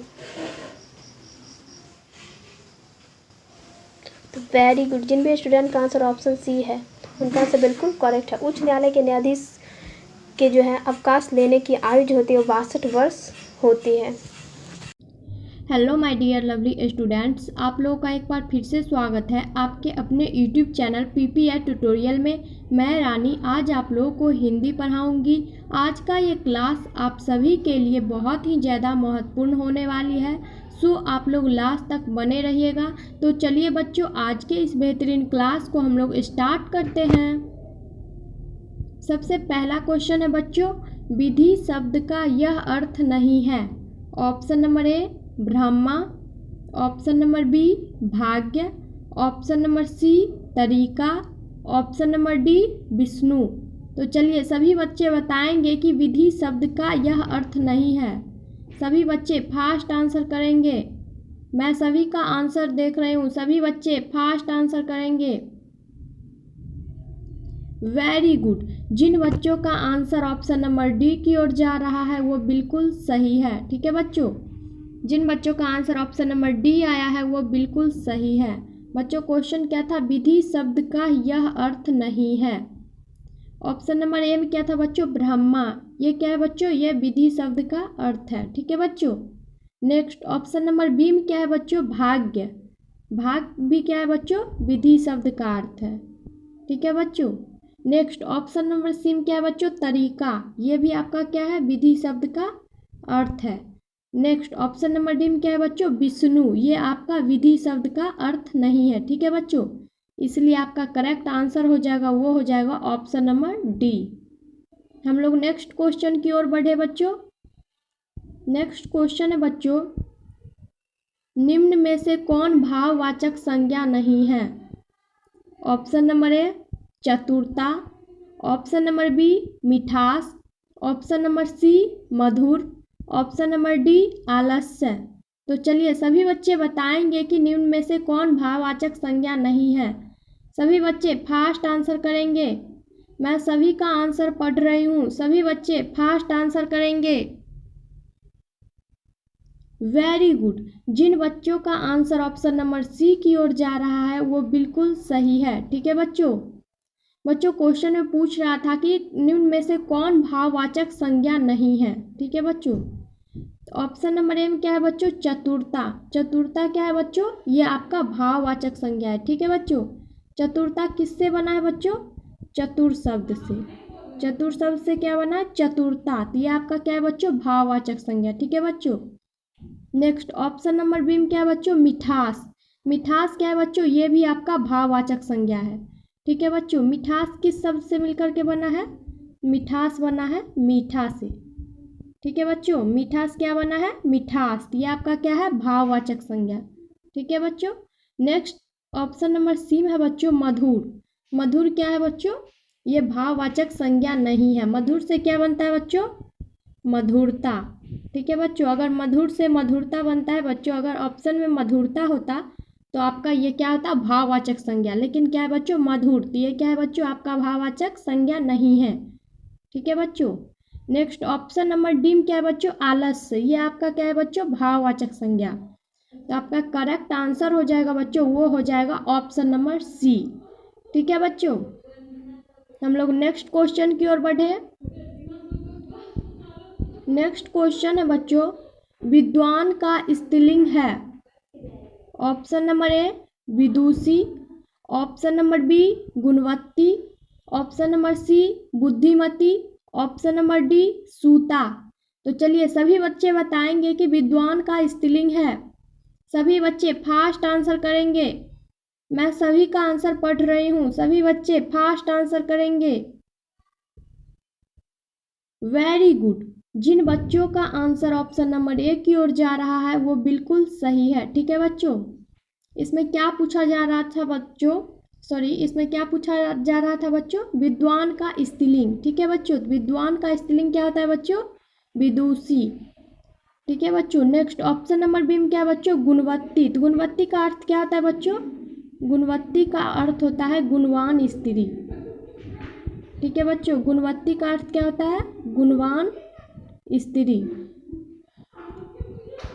ठीक है बच्चों, नेक्स्ट ऑप्शन नंबर सी में क्या है बच्चों? बुद्धिमती। बुद्धिमती का अर्थ क्या होता है बच्चों? बुद्धिमती का अर्थ होता है बुद्धिमान स्त्री। ठीक है बच्चों, बुद्धिमती का अर्थ क्या होता है? बुद्धिमान स्त्री। बुद्धिमान स्त्री। नेक्स्ट ऑप्शन नंबर डी में क्या है बच्चों? सूता। सूता का अर्थ क्या होता है बच्चों? सूता का अर्थ होता है पुत्री। ठीक है बच्चों, हम लोग नेक्स्ट क्वेश्चन की ओर बढ़े। नेक्स्ट क्वेश्चन है बच्चों, जिसने यह काम किया है वह सामने आए में कितने शब्द है जो सर्वनाम है? Option number A 0, option number B 1, option number C 2, option number D 3। तो चलिए सभी बच्चे अपना अपना आंसर लाइव चैट में दीजिए। मैं सभी का आंसर देख रही हूँ, सभी बच्चे फास्ट आंसर करेंगे। Very good. जिन बच्चों का आंसर ऑप्शन नंबर डी की ओर जा रहा है वो बिल्कुल सही है। ठीक है बच्चों, क्वेश्चन क्या था बच्चों? जिसने यह काम किया है वह सामने आए में कितने शब्द है जो सर्वनाम है? इसमें बच्चों जिसने यह काम किया है, जिसने यह काम किया है वह मतलब वही सामने आए। इसमें सर्वनाम कौन कौन सा हो जाएगा बच्चों? एक तो जिसने, और दूसरा यह, और तीसरा वह। ठीक है बच्चों, ये तीनों आपके क्या हो जाएंगे? सर्वनाम। इसमें कुल सर्वनामों की संख्या कितनी होगी बच्चों? 3। तो आपका करेक्ट आंसर हो जाएगा, वो हो जाएगा बच्चों ऑप्शन नंबर डी। ठीक है बच्चों, हम लोग नेक्स्ट क्वेश्चन की ओर बढ़े।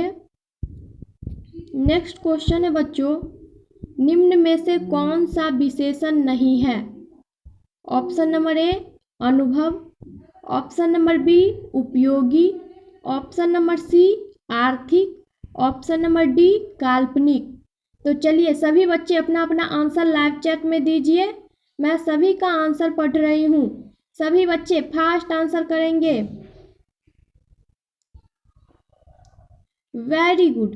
जिन बच्चों का आंसर ऑप्शन नंबर 1 की ओर जा रहा है वो बिल्कुल सही है। ठीक है बच्चों, क्वेश्चन क्या था बच्चों, निम्न में से कौन सा विशेषण नहीं है। ठीक है बच्चों, तो ऑप्शन नंबर एम क्या है बच्चों, अनुभव। अनुभव क्या है बच्चों, ये आपका संज्ञा है। ठीक है बच्चों, अनुभव क्या है, संज्ञा। नेक्स्ट ऑप्शन नंबर बी में बच्चों क्या है, उपयोगी। उपयोगी क्या है बच्चों, आपका विशेषण है। ठीक है बच्चों, नेक्स्ट ऑप्शन नंबर सी में क्या है बच्चों, आर्थिक, ये भी क्या है आपका विशेषण। नेक्स्ट ऑप्शन नंबर डी में क्या है बच्चों, काल्पनिक, ये भी क्या है आपका विशेषण। मतलब बच्चों इसमें ऑप्शन नंबर ए में अनुभव है, ये आपका संज्ञा है, और बाकी के जो 3 ऑप्शन है, उपयोगी, आर्थिक और काल्पनिक, ये तीनों की तीनों आपके क्या है बच्चों, विशेषण है। ठीक है बच्चों, तो आपका करेक्ट आंसर हो जाएगा, वो हो जाएगा ऑप्शन नंबर ए। हम लोग नेक्स्ट क्वेश्चन की ओर बढ़े बच्चों। नेक्स्ट क्वेश्चन है, घोड़े पर सवार होना का अर्थ है। ऑप्शन नंबर ए, घोड़े का अपमान करना। ऑप्शन नंबर बी, धाक जमा देना। ऑप्शन नंबर सी, शीघ्रता में होना। ऑप्शन नंबर डी, काम करने को तैयार होना। तो चलिए सभी बच्चे अपना अपना आंसर लाइव चैट में देंगे। मैं सभी का आंसर देख रही हूँ, सभी बच्चे फास्ट आंसर करेंगे।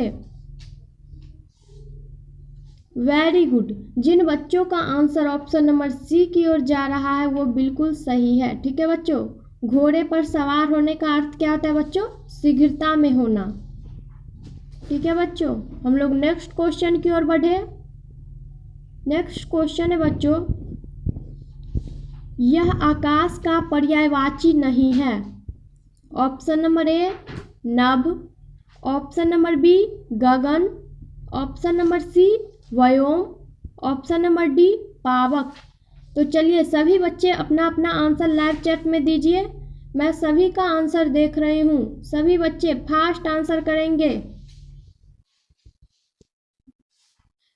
Very good. जिन बच्चों का आंसर ऑप्शन नंबर डी की ओर जा रहा है वो बिल्कुल सही है। ठीक है बच्चों, क्वेश्चन क्या था बच्चों, यह आकाश का पर्यायवाची नहीं है। ऑप्शन नंबर एम क्या है बच्चों, नभ। ये क्या है बच्चों, आपका आकाश का पर्यायवाची शब्द है। ठीक है बच्चों, नेक्स्ट ऑप्शन नंबर बी में क्या है बच्चों, गगन। ये भी क्या है बच्चों, आपका आकाश का पर्यायवाची शब्द है। नेक्स्ट ऑप्शन नंबर सी क्या है बच्चों, व्योम। व्योम भी क्या है बच्चों, आपका आकाश का पर्यायवाची शब्द है। नेक्स्ट ऑप्शन नंबर डी में क्या है बच्चों, पावक। ये आपका क्या है बच्चों, आकाश का पर्यायवाची शब्द नहीं है। बच्चे आप लोग बताइए कि पावक के और कौन कौन से पर्यायवाची शब्द होते हैं। Very good. पावक का क्या होता है बच्चों, पर्यायवाची शब्द, आग, अग्नि और ज्वाला। ये तीनों क्या है बच्चों, पावक के पर्यायवाची शब्द है। ठीक है बच्चों, तो आपका करेक्ट आंसर हो जाएगा, वो हो जाएगा ऑप्शन नंबर डी। हम लोग नेक्स्ट क्वेश्चन की ओर बढ़े बच्चों। नेक्स्ट क्वेश्चन है बच्चों, निम्न में से कौन सा शब्द शुद्ध है। ऑप्शन नंबर ए, अग्रिम। ऑप्शन नंबर बी, अंतर्गत। ऑप्शन नंबर सी, कृपा। ऑप्शन नंबर डी, तृष्णा। तो चलिए सभी बच्चे बताएंगे कि निम्न में से कौन सा शब्द शुद्ध है। मैं सभी का आंसर देख रही हूँ, सभी बच्चे फास्ट आंसर करेंगे। Very good. जिन बच्चों का आंसर ऑप्शन नंबर बी की ओर जा रहा है वो बिल्कुल सही है। ठीक है बच्चों, इनमें से क्या पूछा जा रहा था बच्चों, शुद्ध शब्द। शुद्ध शब्द आपका क्या है, अंतर्गत। ऑप्शन नंबर एम क्या है बच्चों, अग्रिम। ये क्या है बच्चों, आपका अशुद्ध शब्द है। इसका शुद्ध शब्द क्या हो जाएगा, अग्रिम। ये क्या है बच्चों, आपका शुद्ध शब्द। और ऑप्शन नंबर एम जो दिया गया है अग्रिम, ये क्या, अशुद्ध शब्द। ठीक है बच्चों, अंतर्गत आपका शुद्ध शब्द है। नेक्स्ट ऑप्शन नंबर सी में क्या है बच्चों, कृपा। ये क्या है बच्चों, आपका अशुद्ध शब्द है। इसका शुद्ध शब्द क्या हो जाएगा, कृपा। कृपा। ठीक है बच्चों, नेक्स्ट ऑप्शन नंबर डी में क्या है बच्चों, तृष्णा। तृष्णा ये क्या है बच्चों, आपका अशुद्ध शब्द है। इसका शुद्ध शब्द क्या हो जाएगा, तृष्णा। ठीक है बच्चों, हम लोग नेक्स्ट क्वेश्चन की ओर बढ़े। नेक्स्ट क्वेश्चन है बच्चों, सरल का विलोम है। ऑप्शन नंबर ए, कृतघ्न। ऑप्शन नंबर बी कुटिल, ऑप्शन नंबर सी दुष्ट, ऑप्शन नंबर डी पंडित। तो चलिए सभी बच्चे बताएंगे कि सरल का विलोम है। सभी बच्चे फास्ट आंसर करेंगे। मैं सभी का आंसर देख रही हूँ, सभी बच्चे फास्ट आंसर करेंगे। Very good. जिन बच्चों का आंसर ऑप्शन नंबर बी की ओर जा रहा है वो बिल्कुल सही है। ठीक है बच्चों, सरल का विलोम शब्द क्या होता है? कुटिल। ऑप्शन नंबर ए में क्या है बच्चों? कृतघ्न। कृतघ्न का विलोम शब्द क्या होता है बच्चों? कृतज्ञ। क्या होता है बच्चों? कृतज्ञ। कृतघ्न का विलोम शब्द क्या होता है बच्चों? कृतज्ञ। कृतघ्न का अर्थ क्या होता है बच्चों? जो किए हुए उपकार को नहीं मानता है, अर्थात किए हुए उपकार को ना मानने वाला, उसे क्या कहते हैं? कृतघ्न। और कृतज्ञ किसे कहते हैं बच्चों? जो किए हुए उपकार को मानता है, यानी किए गए उपकार को मानने वाला को हम लोग कृतज्ञ कहते हैं, और जो नहीं मानता है उसे कृतघ्न कहते हैं। ठीक है बच्चों। नेक्स्ट ऑप्शन नंबर बी में क्या है बच्चों? कुटिल। कुटिल क्या है? सरल का विलोम शब्द है। ठीक है बच्चों। नेक्स्ट ऑप्शन नंबर सी में क्या है बच्चों? दुष्ट। तो दुष्ट का विलोम शब्द क्या होता है बच्चों? सज्जन। दुष्ट का सज्जन। ठीक है बच्चों। नेक्स्ट ऑप्शन नंबर डी में क्या है बच्चों? पंडित। तो पंडित का विलोम शब्द क्या होता है बच्चों? मूर्ख। ठीक है बच्चों। हम लोग नेक्स्ट क्वेश्चन की ओर बढ़े। नेक्स्ट क्वेश्चन है बच्चों, इस शब्द का उपसर्ग अ नहीं है।